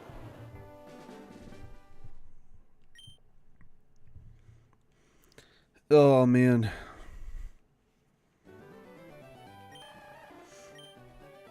I find it very unlikely that I would be able to, that I'd get chosen, though. I feel like, I don't know. Maybe I just don't have enough confidence in myself there, but... Dude, Al, come on, man. Please stop. Please stop. Bringing a survival book as my item. Exactly. You know what? That's the way I see it too. You never know unless you try. You can't get a no unless you ask. Okay. I mean, if you think about it, just about all the people who have gone on there a lot of them were essentially nobodies before going on there. You know what I mean?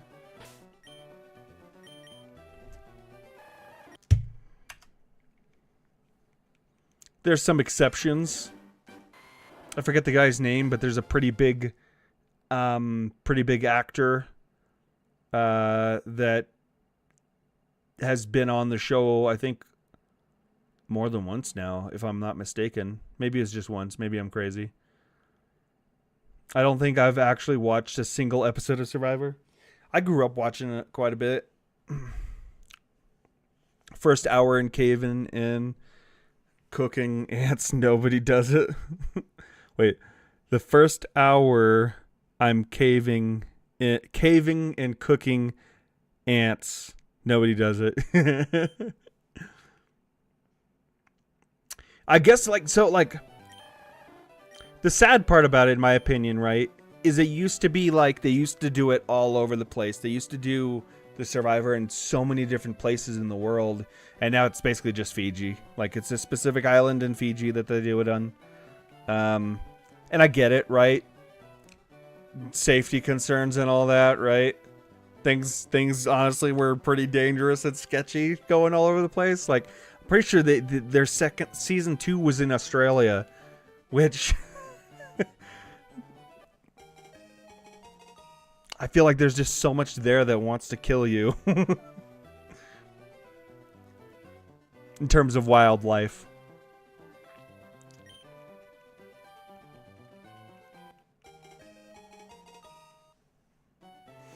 Fear factor when it was actually scary.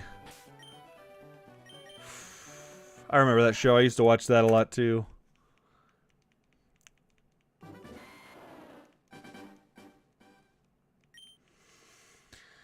Oh man. It was the eating weird shit that I don't think I'd be able to do. I mean, I don't know. Maybe I would. I have a really bad gag reflex.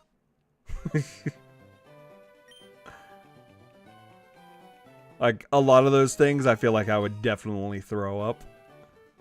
Luckily, I feel like they're few and far between that there are eating challenges on Survivor. I don't feel like I remember seeing an eating challenge in a minute.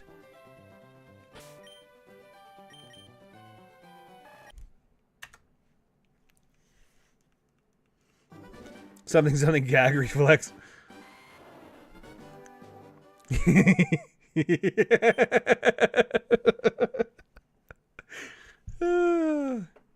Insert sexual innuendo here.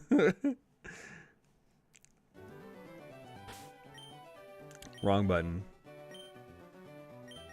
Oh, what am I doing? What am I doing? Okay. My biggest fear would be longest to stay in the middle of the ocean. Like, no way, I can't even get in a small lake. I'm actually a very confident swimmer. Swimming is something that I feel very confident in my abilities to do.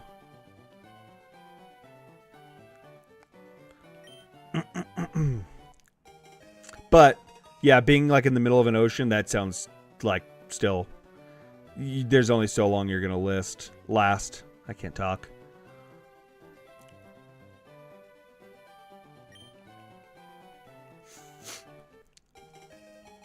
Like, once you tire yourself out, it's game over.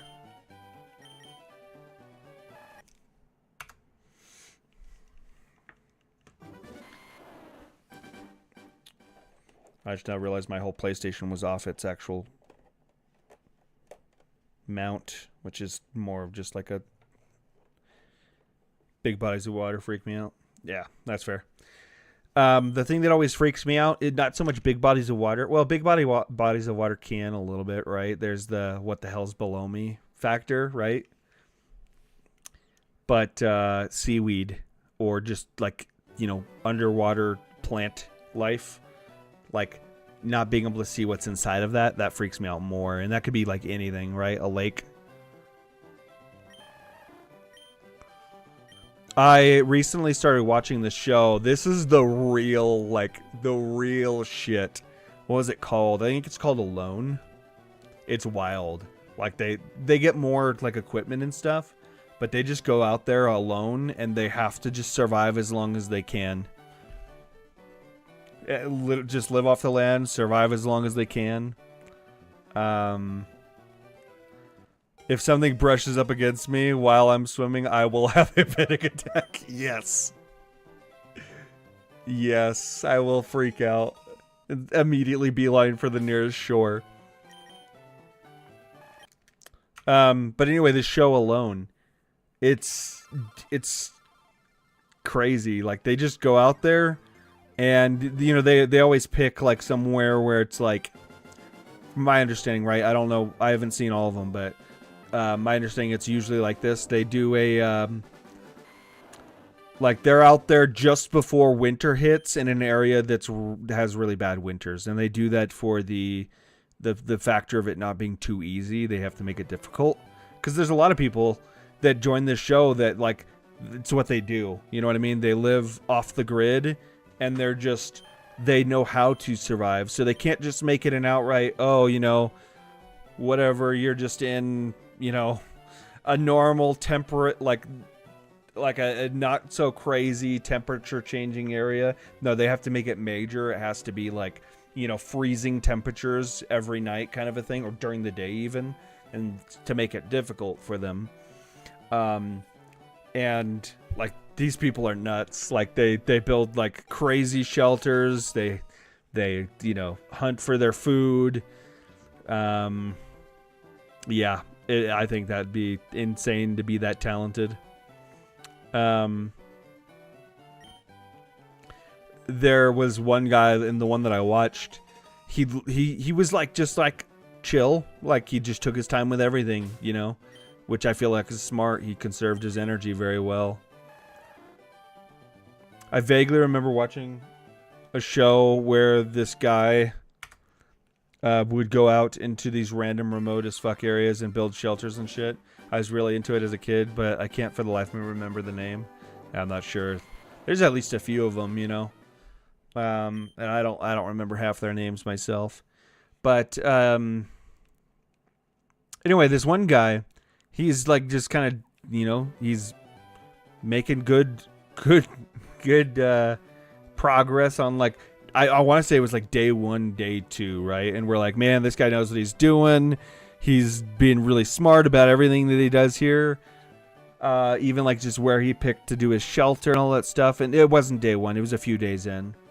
A few days in, he's walking from his shelter and he just randomly stumbles. Misses his footing one time. Stumbles, falls. One of his arrows falls out of his quiver. He lands on it. It goes into his leg. And these arrowheads were like this fucking wide. And it's just like a blade. And the entire arrowhead was in his leg. It was crazy to see. And like he's like, well, I'm done. I can't come back from this. I gotta just, you know, I gotta call it quits. And like it sucks, but like just the craziest stuff can happen. And just put people out of this competition, no matter how competent they are. It was like sideways, so it didn't hit like any major arteries like it could have. Yeah.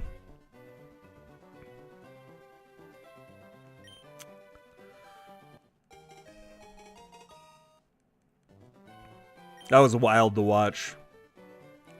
Yeah, he like, you could tell he was super bummed about it. Like, it wasn't even like, oh my god, I have an arrow sticking out of my leg. Like, his knee-jerk reaction was, fuck, now I'm out of the show. Do you remember the name of the show or the guy? Are you talking about the one that you're talking about, or are you talking about, oh wait, hold up. I must have missed something real quick.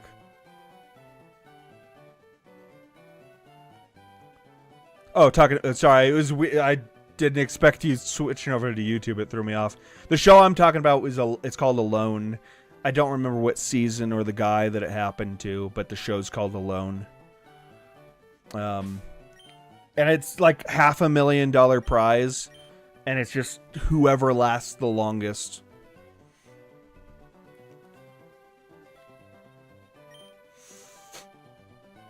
Oh, not talking to you.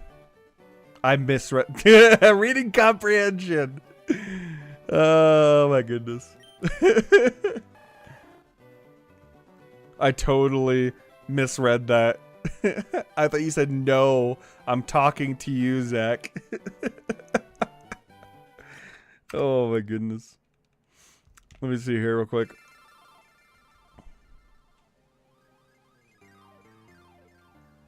Dude, get off of my computer. Don't even think about doing that shit, man. I fell off a raft one time and a piece of seagrass wrapped around my arm. Major panic attack. Sorry, I missed some of your messages here. I think he got caught by a fan on the side of a highway. Oh, okay. You're talking. I see what you're talking about.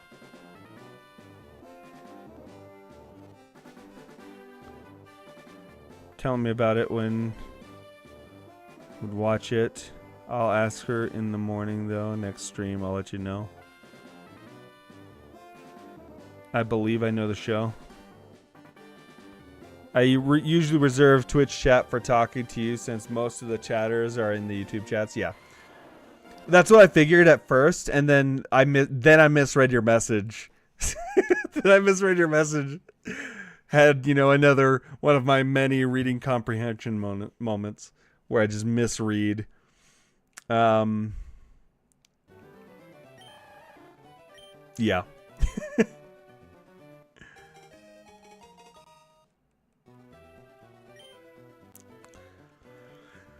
Okay. 12:53.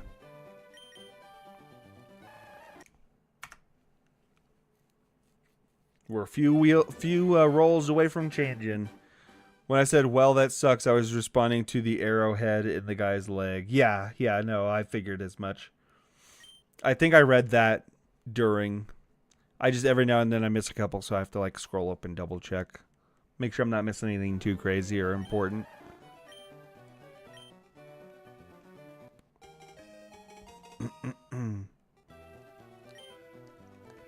But yeah, like, that show's probably like the most hardcore survival show I've seen so far. Like, even Naked and Afraid is like, they technically only put you out there long enough that like you're not gonna die from starvation, right? You're gonna be out there just long enough that like even if you didn't eat the entire time, you're not gonna die. YouTube chatters have kind of slowed down since you started the Pokemon stuff. Yeah, it slowed down a little bit for sure. Like there's not as many people as there used to be. But I still keep up the vertical for everything just because it does still get more views than everything else. No shiny yet. Still working on it. Al, stop it. Stop it. Chill. He is being very pushy. Very pushy about trying to get into my lap right now. Ow! Stop it! He just bit the shit out of my arm. Stop it. Go outside. I can tell you want to go outside, so just walk outside. There's a doggy door. You can walk out of it. I don't have to let you out the front door. That's insane, though. I watched this Australian guy that goes and stabs crabs. I think I can do that. Not much more. Vegetarian versus French. I don't know what that means. The stench of 20k resets has gone stronger. Please don't say that. Pretty please. Ow, what the fuck are you doing, dude? Okay, hold up. I gotta deal with this or he's gonna knock over all sorts of shit. Oh, what was it? Sorry, 1 second. I'll try to figure it out here in a second.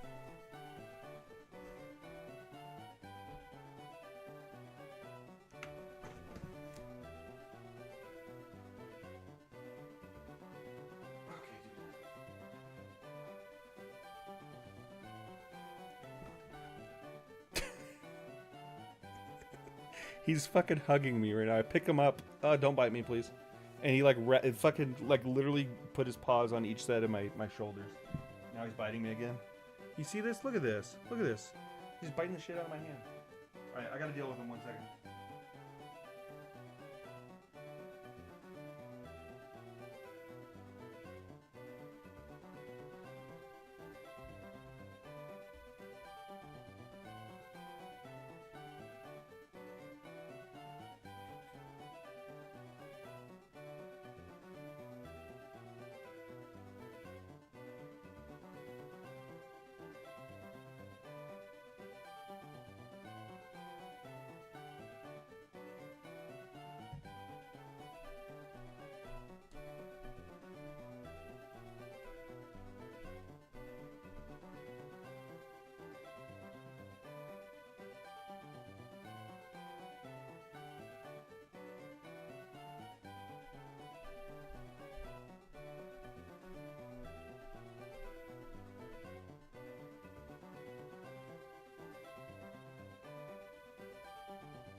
Okay.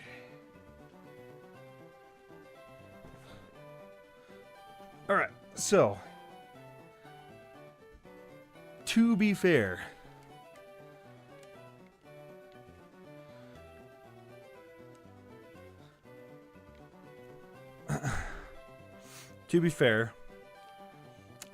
the reading comprehension, I am a little distracted by that cat. Anyway, so what did I misread here? YouTube chatters have kind of slowed down since you started the Pokemon stuff. Still no shiny. Okay, that's insane though. I watched this Australian guy that goes and stabs crabs. I think I can do that, lol, but not much more. I mean, hey, it makes the job easier. Vegetarian versus French. The stench of 20k resets has gone stronger. Biggest reading comprehension moment. Yeah, I think. I don't know. I don't know what you're referring to. I have no idea.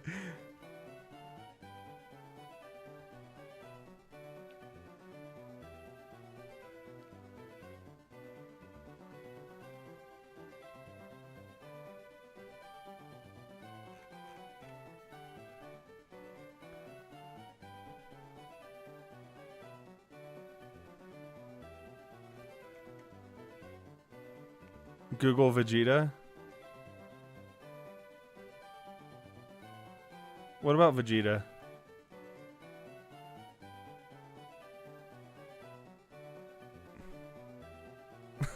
I know who Vegeta is.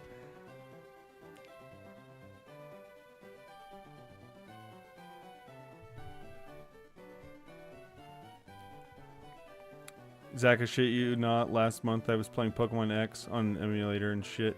You know, full odds, shiny Froakie within 3 resets. And I was only resetting for a good nature. Damn. Why'd you think it said vegetarian versus French? That's what it says for me. That's literally what it says for me. Am I fucking crazy? Okay, hold up. That's literally what it says for me. Is that not what it shows in chat? Hold up. I need to check now. This is going to be crazy if it's different. Vegeta versus Frieza? What the fuck? So YouTube does... Okay, hold up. I need to show you this. Okay, give me 1 second. I need to take some screenshots and show you this real quick because this is crazy. And now I understand why it did that. It's because whatever reason, YouTube thought, yeah, exactly, auto-translate. That's exactly what it is. YouTube thought it was a different language. And it auto-translated it to vegetarian versus French. And that's what showed, that's all that showed up in my chat tool.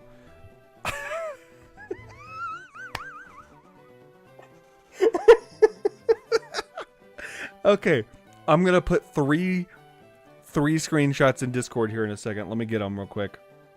I'm just going to put them in general.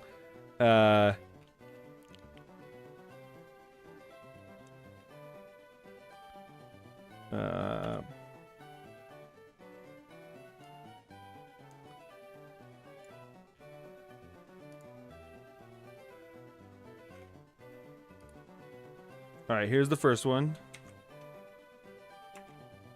And then here's me not mousing over it. So it's just showing what it translated it to.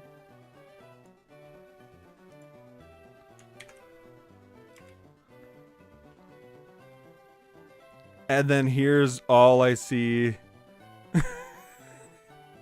in my tool that I use.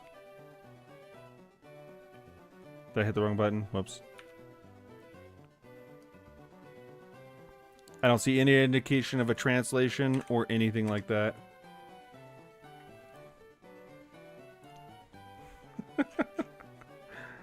Oh, man. I didn't even know that would be like a thing that I'd have to worry about, but I guess that's a thing I have to worry about now. Oh my goodness.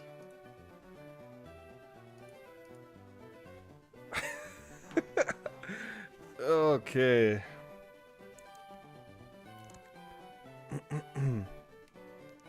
Man versus Wild.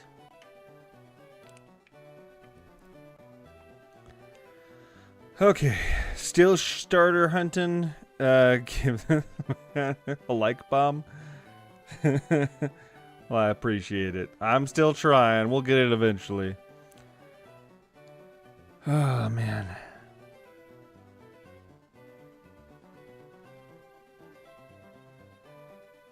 All right. No nickname. Back to this.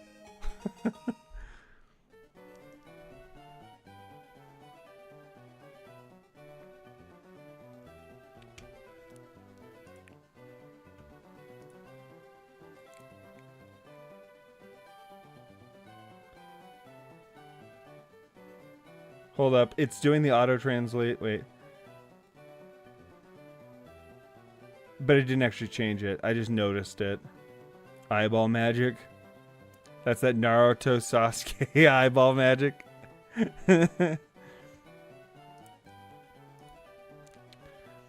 Oh, man.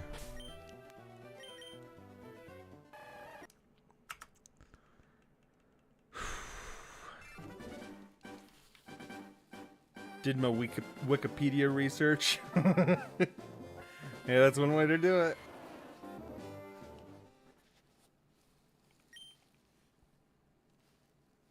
Oh, goodness.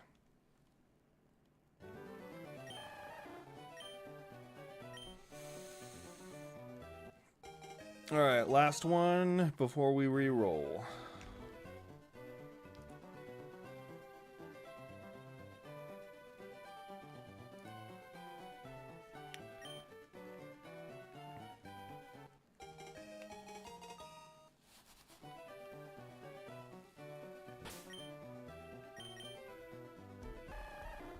All right, here we go.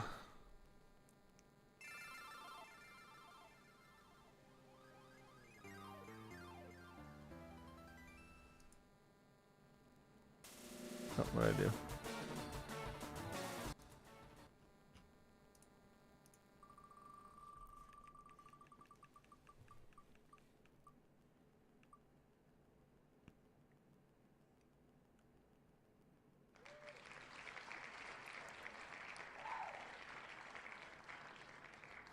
Bulbasaur it is. Yeah, I was like, what are you talking about, Byler? I know who Vegeta is. Nobody's talking about Vegeta. Oh, my goodness. Oh, wait, did I save? I don't know if I saved. All right, let me get the game back up here. Bulbasaur for the next 100. So, unless somebody, of course, spins the wheel. I thought you were generally just going crazy. Yeah, I'm losing my mind over here. I can't see straight. My dyslexia is that insane. It's changing entire sentences around.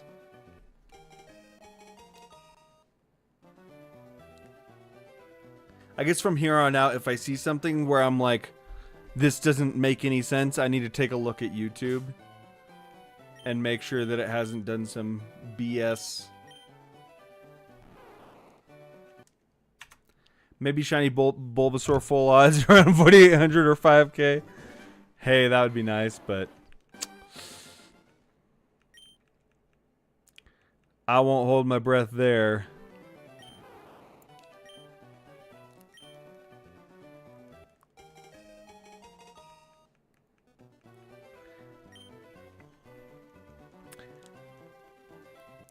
It's weird how when I mentioned the chatters were slowing down, a bunch show up.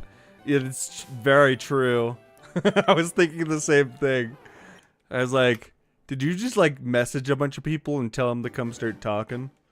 When you're playing on Leaf Green, so what if? Yeah, I mean,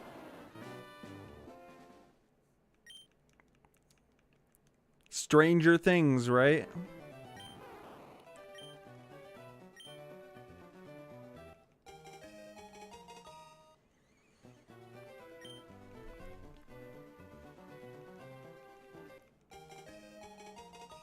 technically everything now is 50% odds. Yeah, I mean, if it worked that way, yeah. In a way.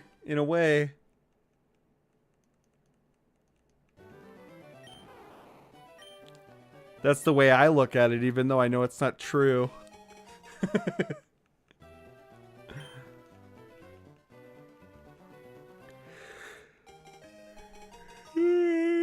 Always 50-50. Either it happens or it doesn't.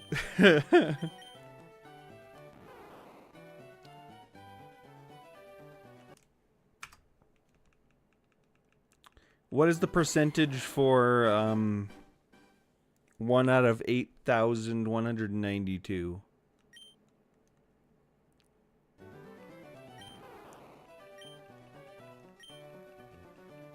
I'm pretty sure it's a decimal 00 at least, right?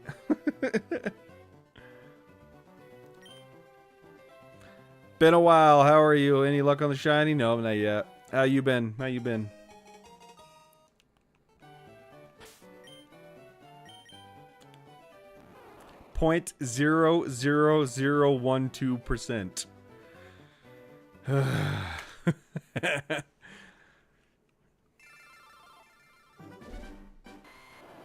I wasn't too far off. I was 1-0 off, which honestly makes a massive difference.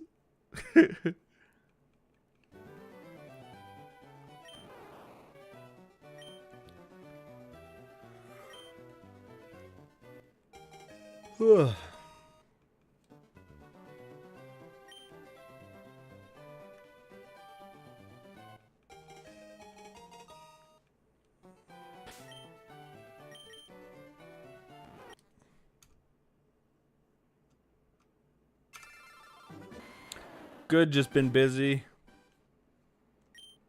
That's fair. That's totally fair.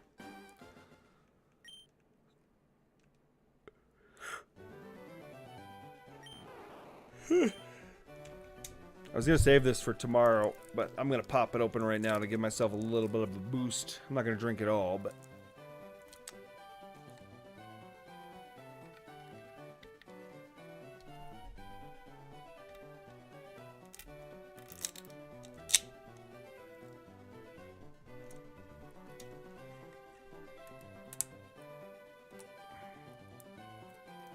Goodness gracious. This is giving me a hard time. There we go. Okay. Oh, how's it going, Gabriel? To be honest, I love when the pressure, when you release the pressure from these things, it's like poof. I don't know. It's just satisfying. And you got like a little bit of a mist that pops off the top of it.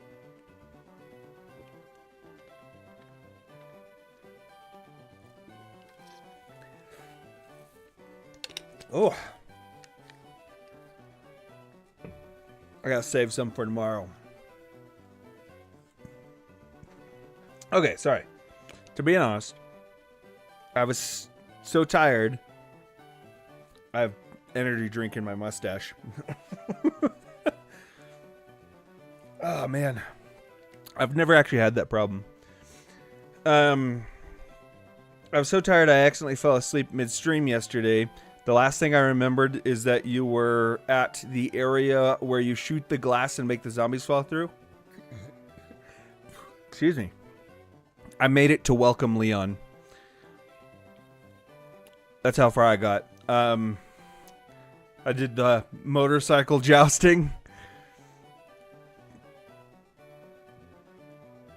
Okay. Goodness.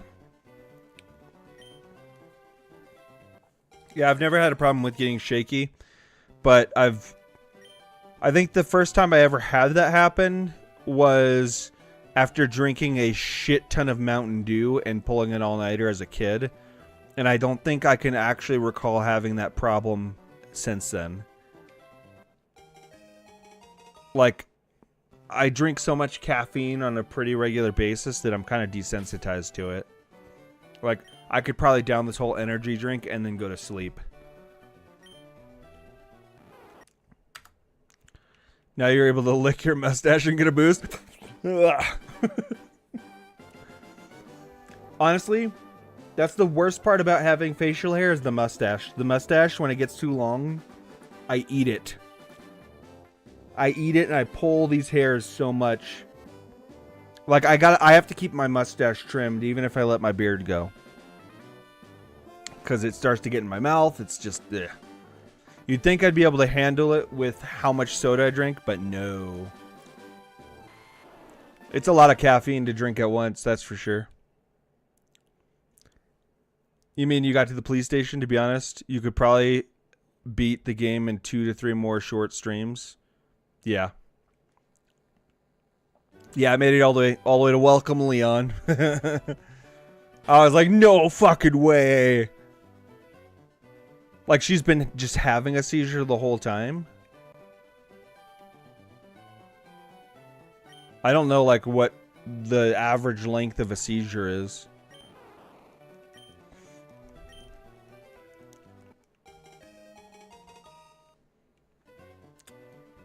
Yeah, back where it all started.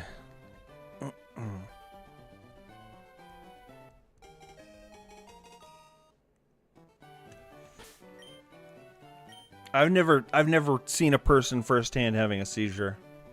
I don't know how I'd react to that.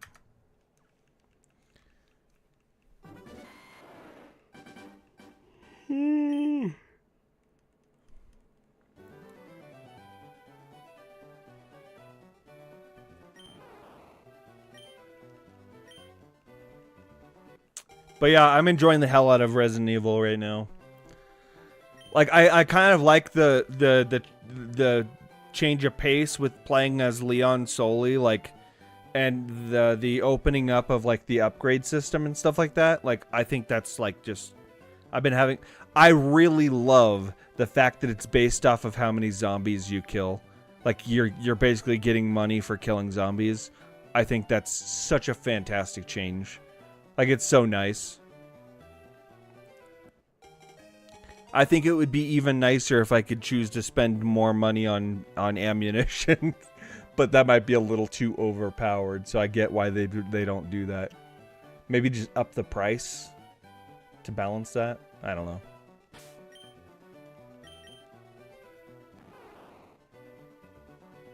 I love the second half of RE9, where you're at. I had mixed feelings about the first half with Grace, though. I like it because it gives me RE7 vibes, and I loved RE7.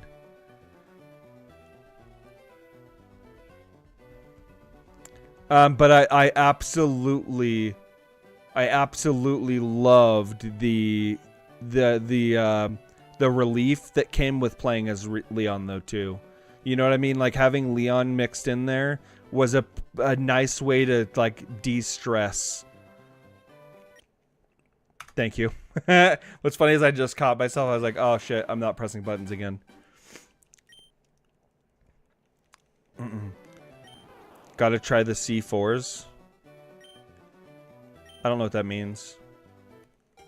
Oh, the energy drink C4s? Is that what you're talking about? I've never actually tried one of those. Thanks for hanging out, Squidgy. Have a good night.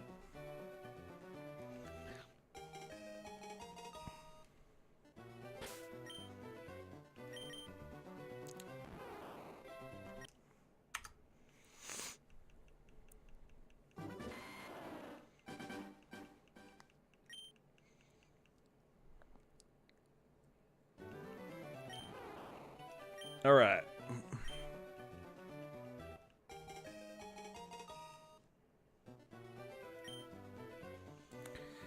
Whew.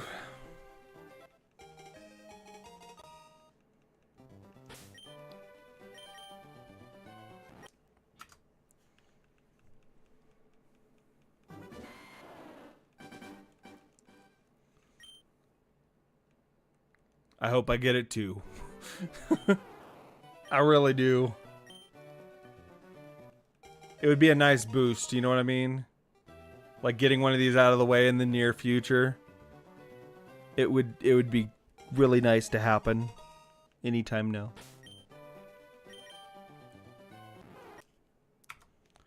I feel like I haven't been really efficient tonight, but I feel like I've been more efficient than other nights, you know?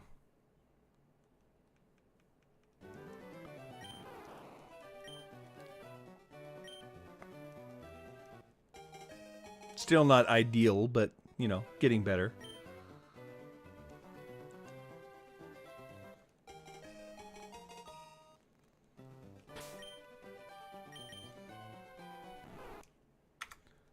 Thought I saw Al again. I was like, no, don't do it.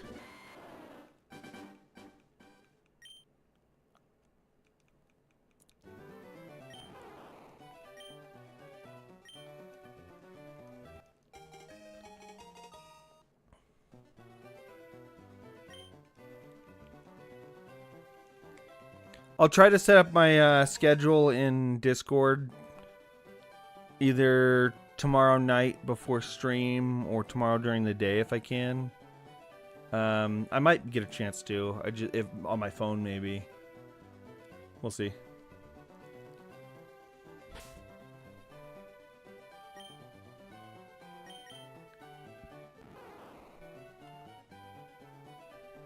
If you could be any species other than human, fictional or otherwise, what would you choose? Fictional, and I'd be something called a Chondra. They're basically they're a creature from the world of Brandon Sanderson. They're immortal. And they can basically, a little weird, but they can consume a body and turn into that person using that person's original bones. But they can basically shapeshift and be whatever the hell they want. So, you know, shapeshifting immortal. I see that as a win, even if there's a little bit of weirdness. And you had that answer ready. Well, I thought about it for like a second. I was like, what kind of a cool thing could I be here, right? And it's one of my go-tos because I think it would be cool. It's from the Brandon Sanderson book, Mistborn. Well, not from that book per se, but I think they're first introduced later, but they're from that series of books.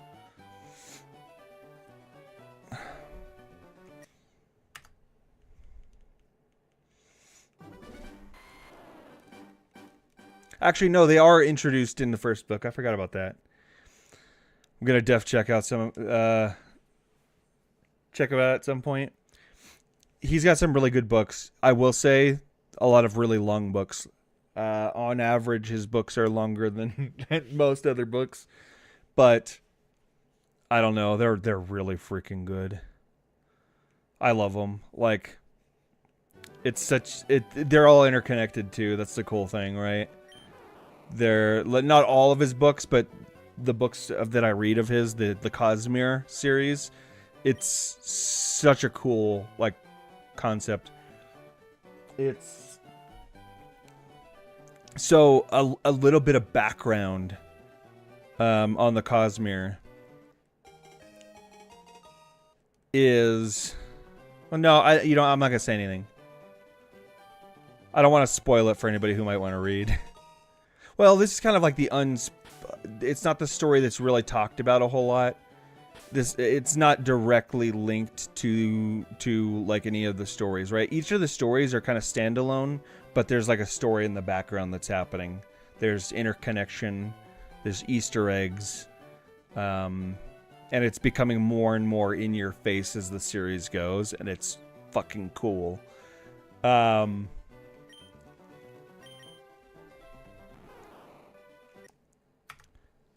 For me, I would normally choose an Avali, but I don't really want my blood to boil under Earth temperatures, so I choose a Protogen. A little basic, but I don't know what an Avali is.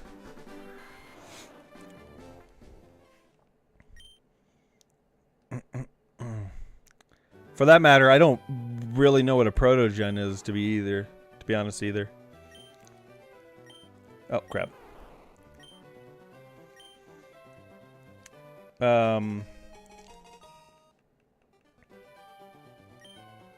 yeah, so like kind of like if you if you think about like the story, all of the different books and stuff, they all kind of stem off of one idea, and that's that Vali's are really cool. They're a sci-fi race of bird raptor people from a super cold planet. Oh, okay, that's cool sounding. Oh, pretty sure I saw purple. Yeah.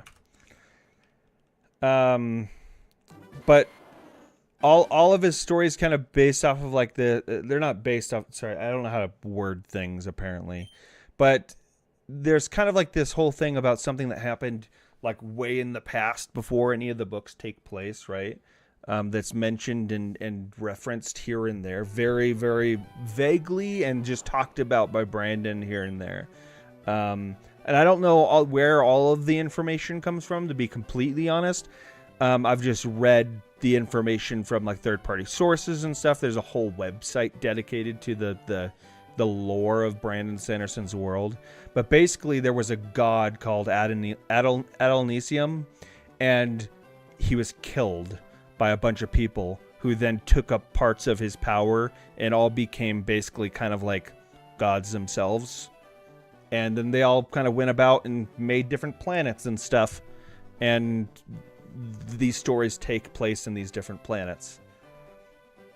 So that's like background lore. I nerd out about this shit. I love it. I love it so much.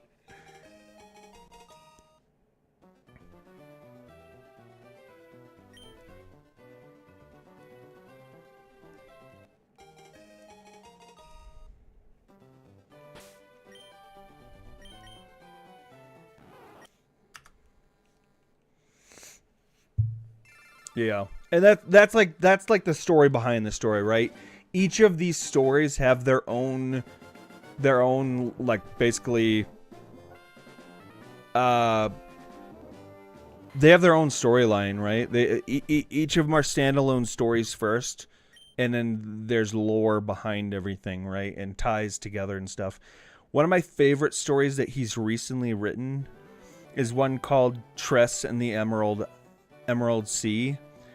I don't know, it's a really cool concept. It's a little more in your face about some of the ties to other parts of the Cosmere. So I feel like it's not a good starting point, but it technically could. The cool thing about it, right, is it these books, you could still start with some of these, right? And like, yeah, you might miss some of the ties to other books, but you're still going to enjoy it as a standalone story in its own right, you know? He recently he dropped like 4 books in 1 year, and 2 of my favorites were in there. 3 of my favorites were in there, actually. In your opinion, what would be the best starting point? I think the most accessible starting point for Brandon Sanderson is probably Mistborn. But there's another book that I also really enjoyed early on that I read. I started at a really bad part. At a really bad point that I wouldn't recommend most people to start. I started with a book called The Way of Kings. And it's the beginning of something called the Stormlight Archive. I'll show you why I don't recommend it as a starting point.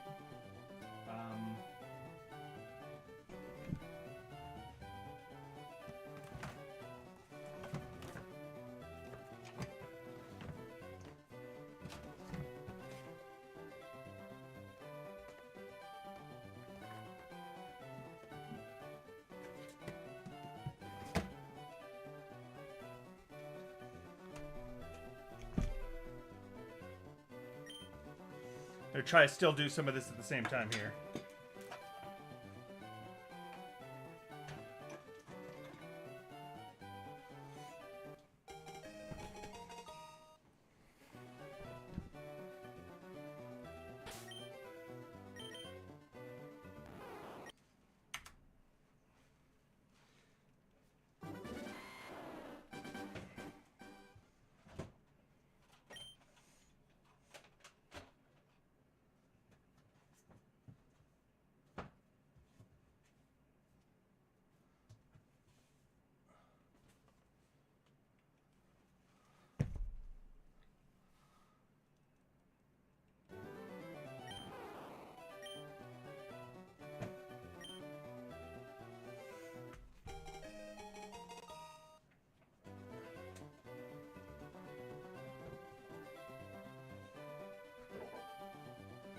Oh my god.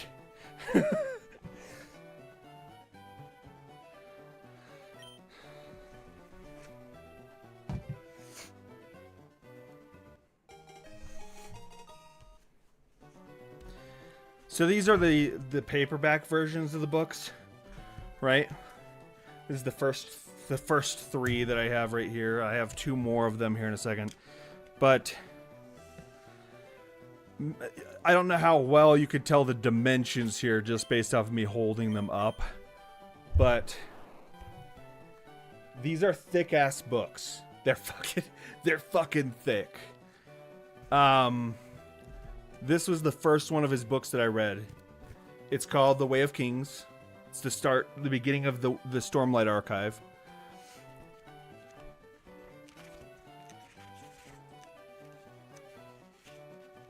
It's 1,252 pages. It's a fucking tome. And they just get bigger and fucking bigger.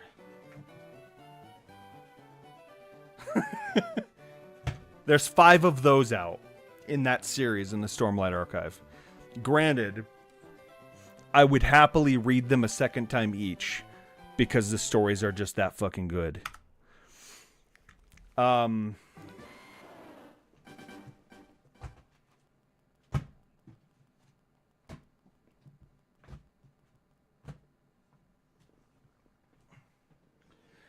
then, so he did this thing he called Secret Secret Projects, yeah. Like, randomly wrote 4 books during COVID, I think. And he just released 4 books in 1 year. This was technically a secret project, but it came later after those 4 books. This is a cool one. He did these, like, kind of new, like... I didn't... It's like this embossed feel to all the pages. I love the style of this particular book here. It's fucking like the sides of the pages being black. Actually, this one has black pages. I forgot. This one literally has black pages through a good portion of it. And it's based off of the story. It's based off of the story and where the character is. He goes into a place that they refer to, I think, if I remember, yeah, they refer, Dark Mode IRL. They refer to it as the Emberdark, and once he gets into the Emberdark, that's when the pages get black. A little fucking detail that I nerd out about, and I fucking love it. Trust in the Emerald Sea. He does this thing, so there's this place there's different oceans made up of spores. I won't get into crazy detail. But the first of the seas that she's in is called the Emerald Sea, because it's green spores. And if you see here closely... let me get the camera right. At the top of the page, you probably can't see the color very well, but there's these little icons. They're like green and stuff in the beginning, and it starts to grow like plants, because that's kind of like how the verdant spores grow in the story. They kind of like, they grow plants when they're exposed to water. But she moves later into a sea called the Crimson Sea, and it starts to style the symbols and stuff like that. The page art and stuff to the sea that she's in, so it gets to like this red like spikes and stuff coming out, because that's what the Crimson Sea, the spores, when they're exposed to water, they fucking create these like spikes. And then later they get to the Midnight Sea, so it becomes like these black, like I don't know how to describe it, kind of like paint splotch it looks. Like little details like this that he puts into his books. And I will admit, like, he hasn't been doing that the whole time. That is newer, but I fucking am here for it. I love it so much. It's so great. It's just like an added layer of immersion to a book, if that makes sense. It's cool. I don't know where my Mistborn... I was going to show you Mistborn to show you why I recommend Mistborn. But... oh, you know what? I think I see it. I think I see it. One second.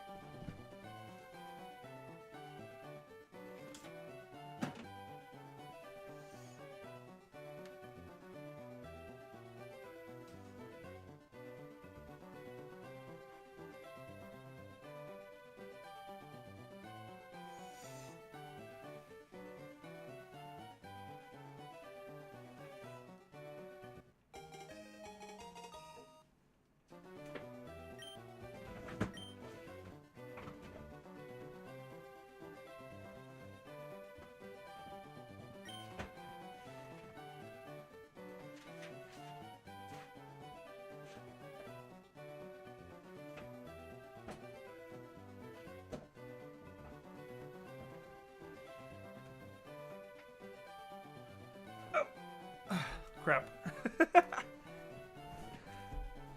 I was meant to keep you on track. This is the most wild side tangent I've ever seen you go on. Oh, man. There we go. So Mistborn is a significantly easier, like, series to start. They're smaller. They're, like, leaps and bounds smaller, but even still... Wait, what the fuck?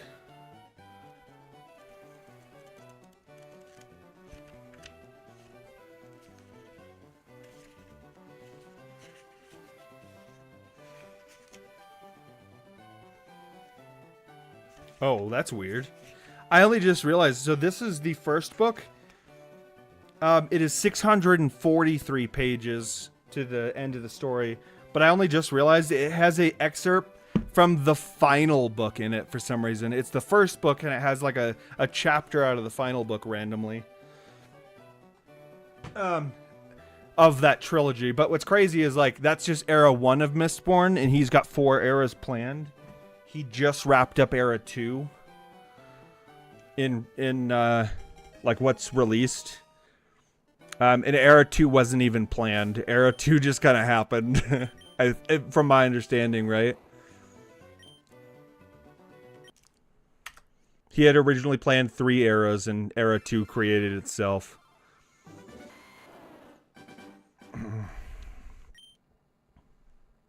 But it's crazy because there's characters that are technically good guys, you know, so to speak, good guys in the Mistborn world that are bad guys in the Stormlight Archive world. It's such a cool idea, right? Because you just see the different sides of conflicts that haven't even happened yet, and you see as they start to grow and start to happen. It's such a cool thing. I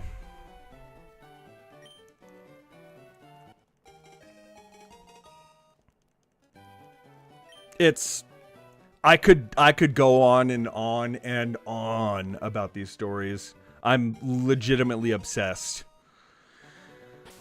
I've read all of them.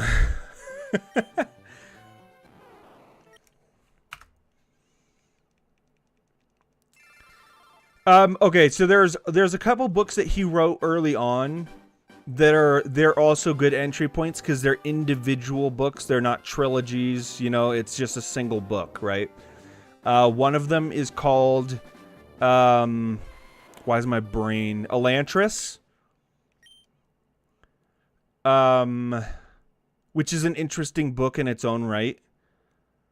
And it introduces a group called the Elantrians, which you do see from time to time in other books. And then there is a book called Warbreaker. Warbreaker was really fucking good. It was different than any of the other books that I've read from him. Well, up until more recent books, but it felt very different. But it's actually it's surprisingly good. It caught me off guard. I can't talk. Basically, the kind of like the I guess the starting point of the story is that there's a princess who's basically been promised to somebody that's known as the God King. Like basically, I can't. You know, it's been. I'm not going to try to explain that story because it's been so long. I'm not going to do it justice. I'm going to forget how to explain it properly. But it's a good one. It's really good. Worldbind is all intertwined. Yeah. So, and I will say, the early books, Elantris, Mistborn, the first several books in Stormlight Archive,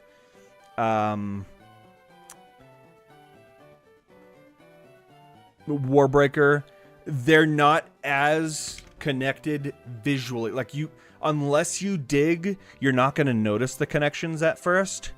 What I recommend doing, this is what I did, right, was I read a book, and then after reading a couple books, I did minor research into the connections, right? To figure out the connections. And that made me enjoy it more personally. But it's really hard not to spoil like big story events, especially now that so much more is out. But as the story goes, especially in the most recent Stormlight books, like the connections are a lot more in your face. And there's a legitimate reason behind that, right? Is when he first started writing the books, for one, there wasn't as much information as to like if people were into that type of interconnection. So he didn't really have anything to go off of, like, are people really going to want that? Is it just going to create too much of a burden of needing to read all the books for people? And on top of that, the internet wasn't like as easily accessible to everybody as it is now. So he basically, like, the way he described it was that like it could have just been like adding a lot, like a huge layer of confusion to all the books for a lot of people who haven't read them all. So he kept it very vague initially, and it's just Easter eggs essentially. But now like things are coming full on, like there's like legit just straight on ties between the books now, and it's gotten crazy. But I love it. I love it so much.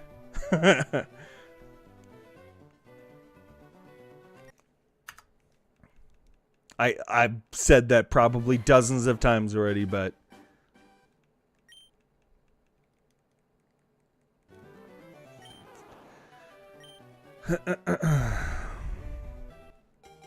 he's a fantastic storyteller, though. Like, even if there weren't any of these connections, his storytelling is great.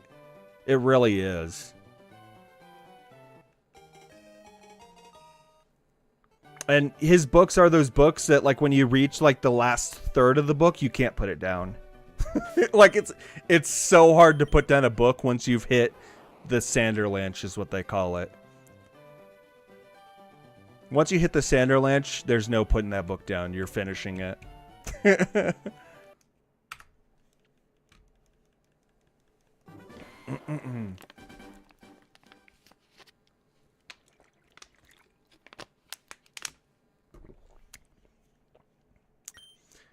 Still here. How's it going, Fruit Looper?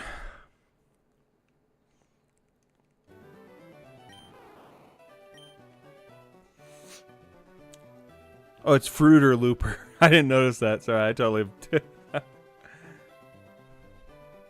I've been misreading that forever.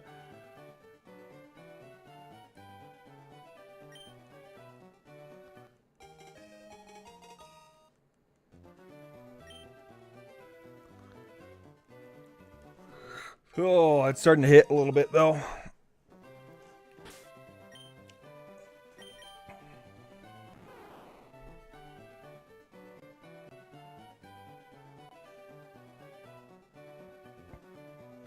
Summon the shiny Pokemon. I shall do my best.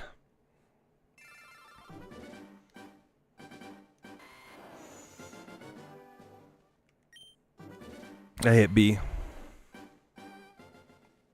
My best is not good enough.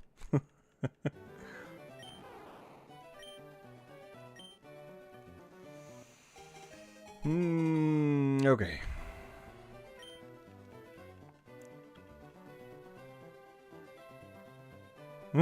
No worries. Maybe tomorrow. Sci-fi furry races. Maybe I'll Google them later.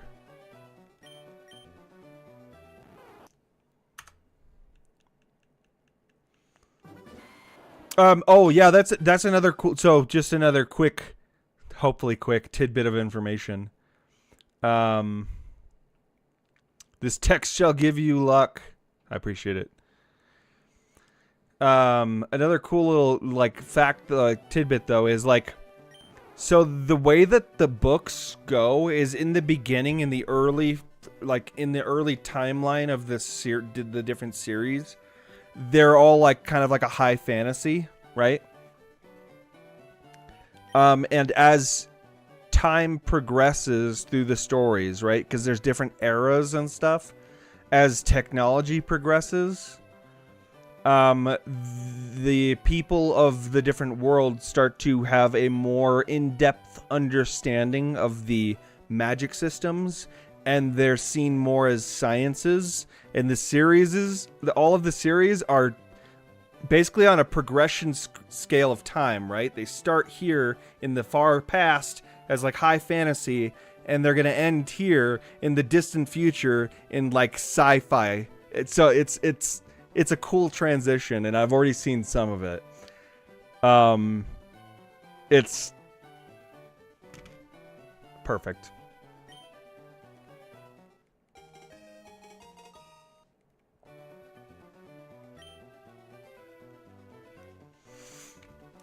Basically, as their understandings of the magic grow, it's less magic and it's more science, and it's cool.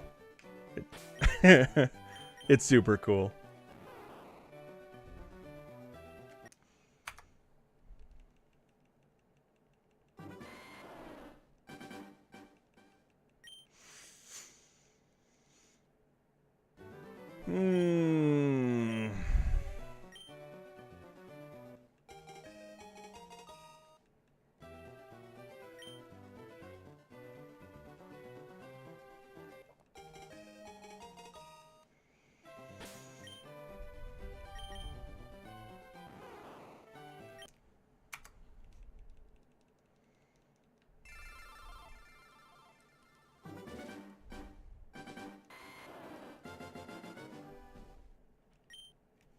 Oh, another cool book, Byler.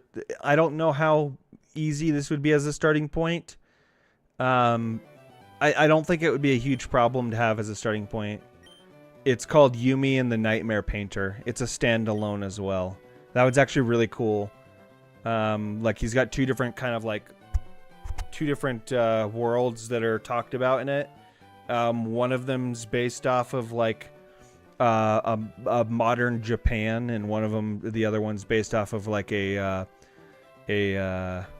forget what he referred to it, but a more like past Korea, I think he said. I can't remember.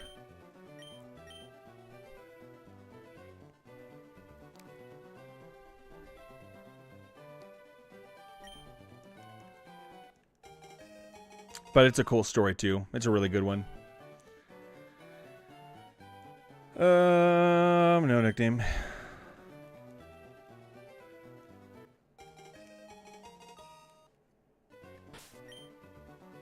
Brandon Sanderson, yep.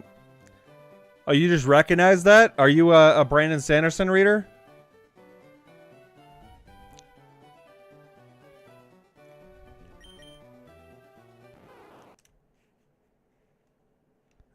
You could literally start, like...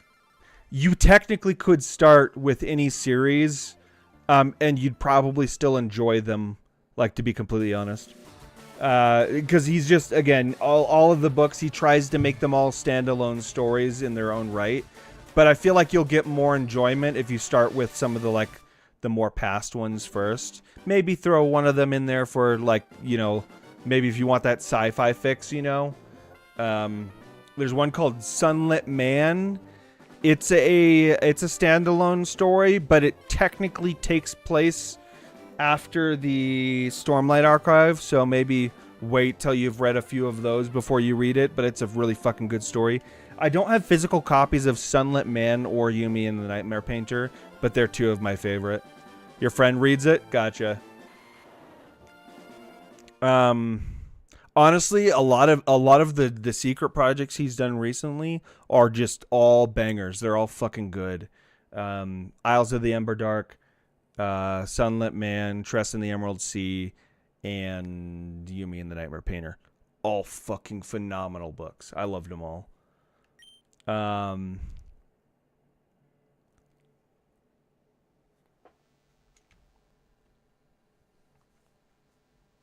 second, sorry. Mistborn's probably a solid place to start, to be completely honest. That I would say either Mistborn or Warbreaker. That's the way I'd probably say it. Warbreaker's just a good one too. It's a little different though, but so it doesn't give you a real I feel like a real maybe. Read the most generic stuff.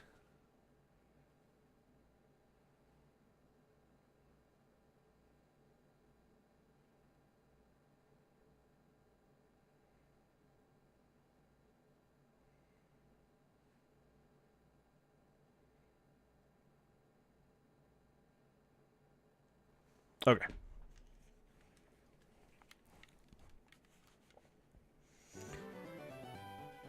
Whew.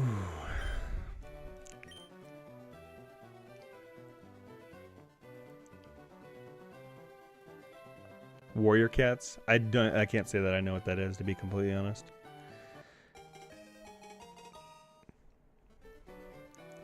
Mistborn's probably a good hook, to be honest. Although I will say, like, when I first read Mistborn, the second one, I had a little bit of a hard time getting through. I don't know why it was, but like I got like halfway through it, I paused for a long time, and I came back to it. But it picks up really strong on the third.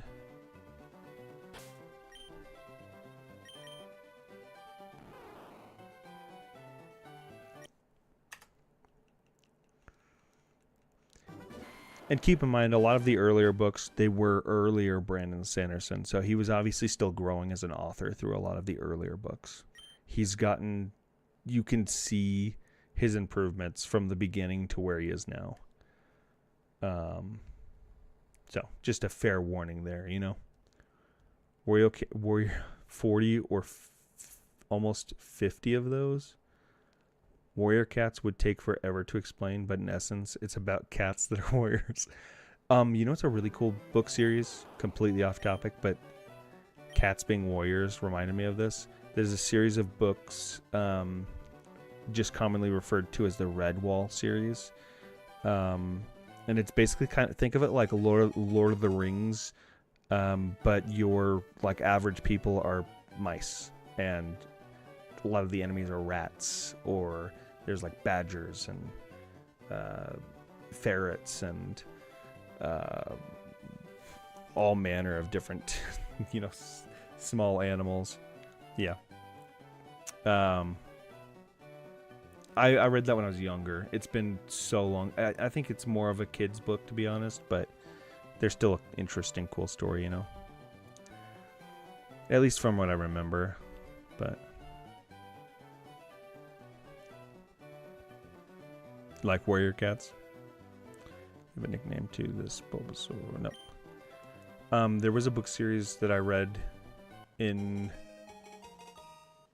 high school that I got addicted to for a while. It's called The Keys to the Kingdom. That's another kind of interesting, cool world building story. But it's like one series, right? It's not like interconnecting different stories. It's one linear story.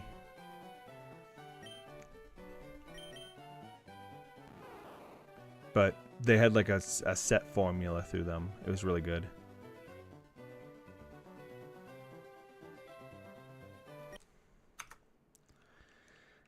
Sad that we are the two legs. Did that? No, it's not YouTube, that's Twitch.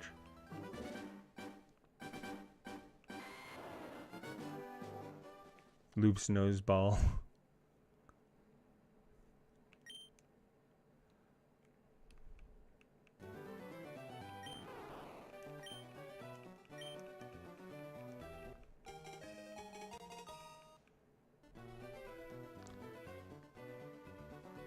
I still think upwalkers is the funniest thing they've ever called humans.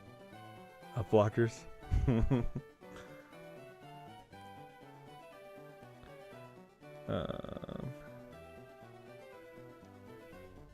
No.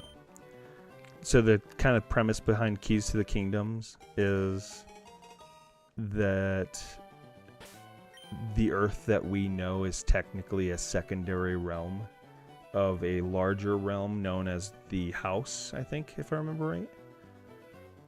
And there's different sections to the House, each led by their own kind of ruler, that are named after each day of the week. So it's like Mr. Monday.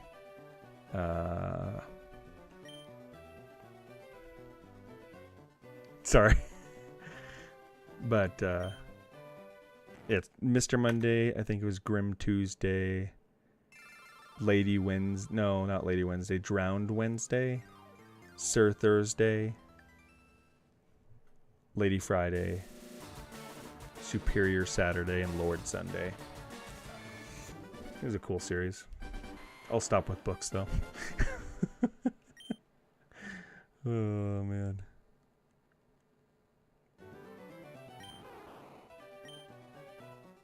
Oh, a character from Mistborn was actually put into Fortnite.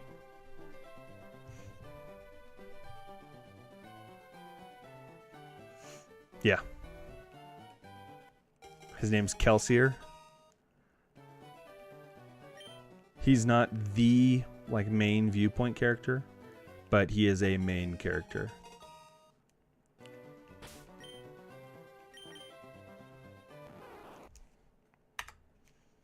And he's a badass.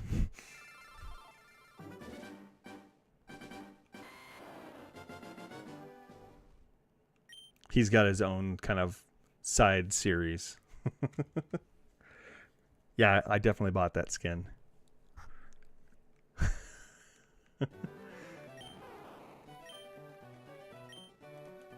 I think Brandon has a friend at Epic that asked Brandon if he could put the character in. If I remember right. Something like that.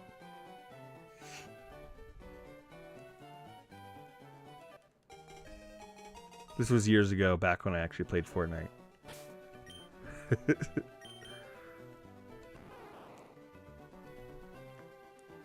But I bet if I installed Fortnite and opened it right now, that would still be the skin that's set to my character.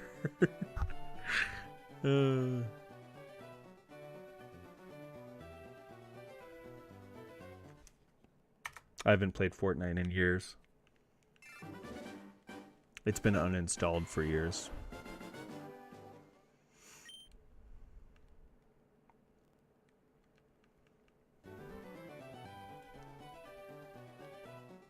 Yeah, I know, right? It's like, I made it. Kind of a thing, right?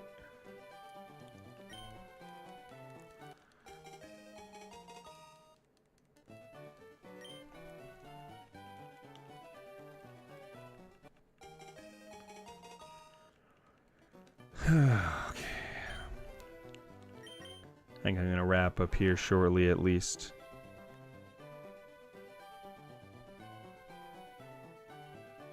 Well, no, I don't think I'm...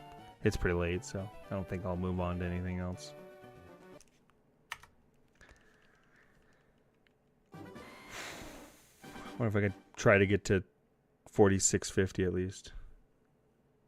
Such a nerd for Warriors.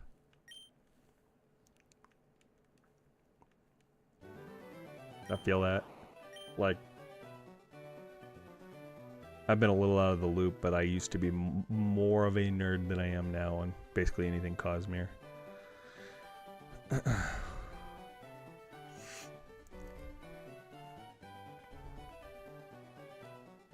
Yeah. Same. I've read all of the books at least once and then re-listened to them as audiobooks. So minimum of 2 reads on every book. Right, one read being more of a listen, but still. Because I can't figure out how to get through this, beginning part. Just kidding, I'm shiny farming. Trying to get the shiny starter. Yes. But I'm getting tired, so I'm starting to slow down, and it usually happens around this time.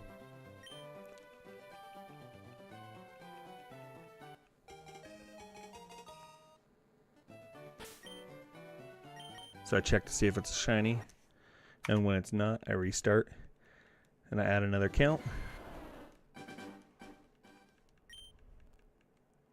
And then I do it all over again.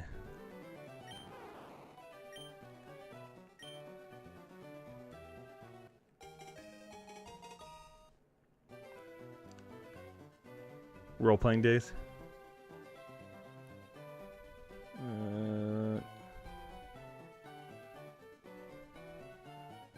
No. I am in a I severely want to get into like a TTRPG group where I can run a campaign in the Cosmere RPG that recently came out. Well, last year came out. I still have yet to play it for real. Because I've never gotten a shiny before. So I want to get one. Or in this case, 2. Yeah, that's a new edition, but yes, they have their own tabletop RPG game. I don't know where those books are. I think they're upstairs, but... Oh, no, actually. As of right now, it only covers the Stormlight Archive. But they're coming out with the Mistborn handbook, and a campaign in the Mistborn story is coming out sometime this year. I think it's probably later this year, but sometime this year.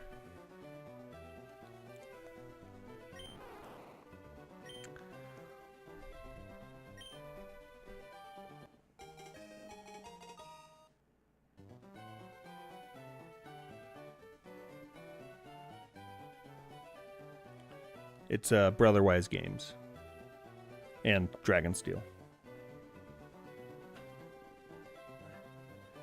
And they worked closely with the man Sanderson himself to make sure everything, like I think everything in the books are 100% canonical. Like all the information you read from any of the books are 100% canonical. And they give a lot of details and information that's not in other books, including, well, the campaign is a whole ass story in Stormlight Archive that's not told in any of the books. I think it's called the Stonewalkers or something like that. I mean, I've seen people get a lot higher, surprisingly. I've seen people hit like literally like tens of thousands, which is insane. I'm very, very inefficient at this. When I get tired. When I get tired especially, I slow down drastically. Where am I at? Okay. I think I'm going to make this last try for tonight. Oh. So, we will pick this back up again. Well, so, Pokemon Shiny Hunting will be next week. When I say next week, I mean this weekend. It's next week for me, because my work week is a weird split. Let me get this off my screen so I'm not hearing or seeing it. Because goodness, that distracts me. So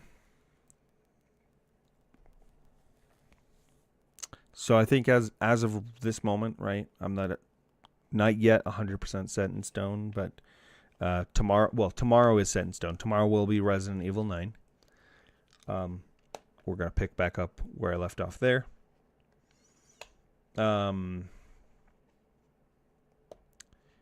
So my next stream following tomorrow will be Friday, right?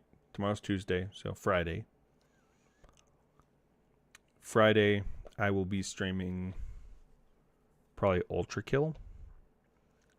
Then Saturday will be more Resident Evil 9. No, sorry, wrong. Wait, am I right? Wrong?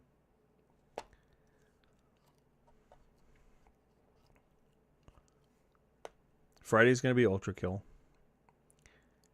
Yes, Saturday is going to be Resident Evil 9.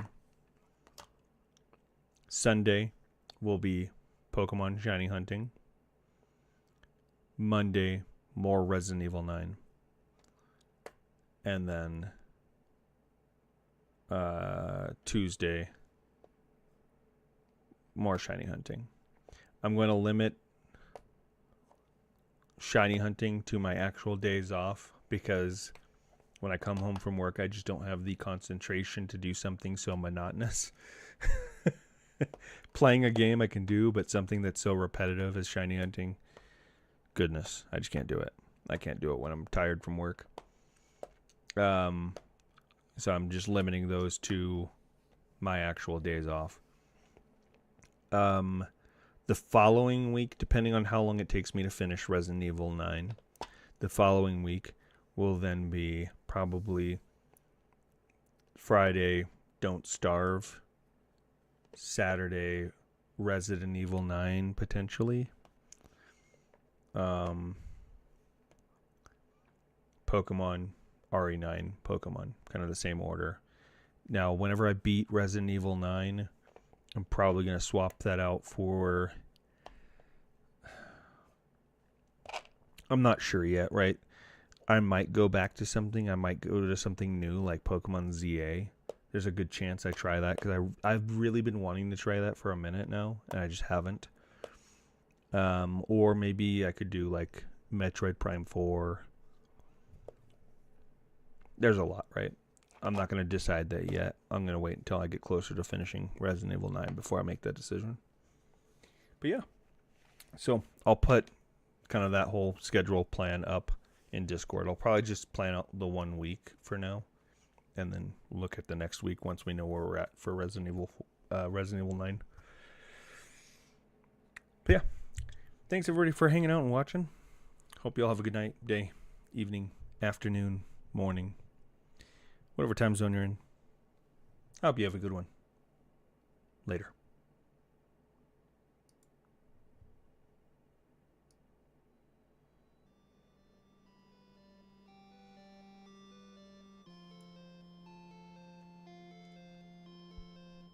Take care.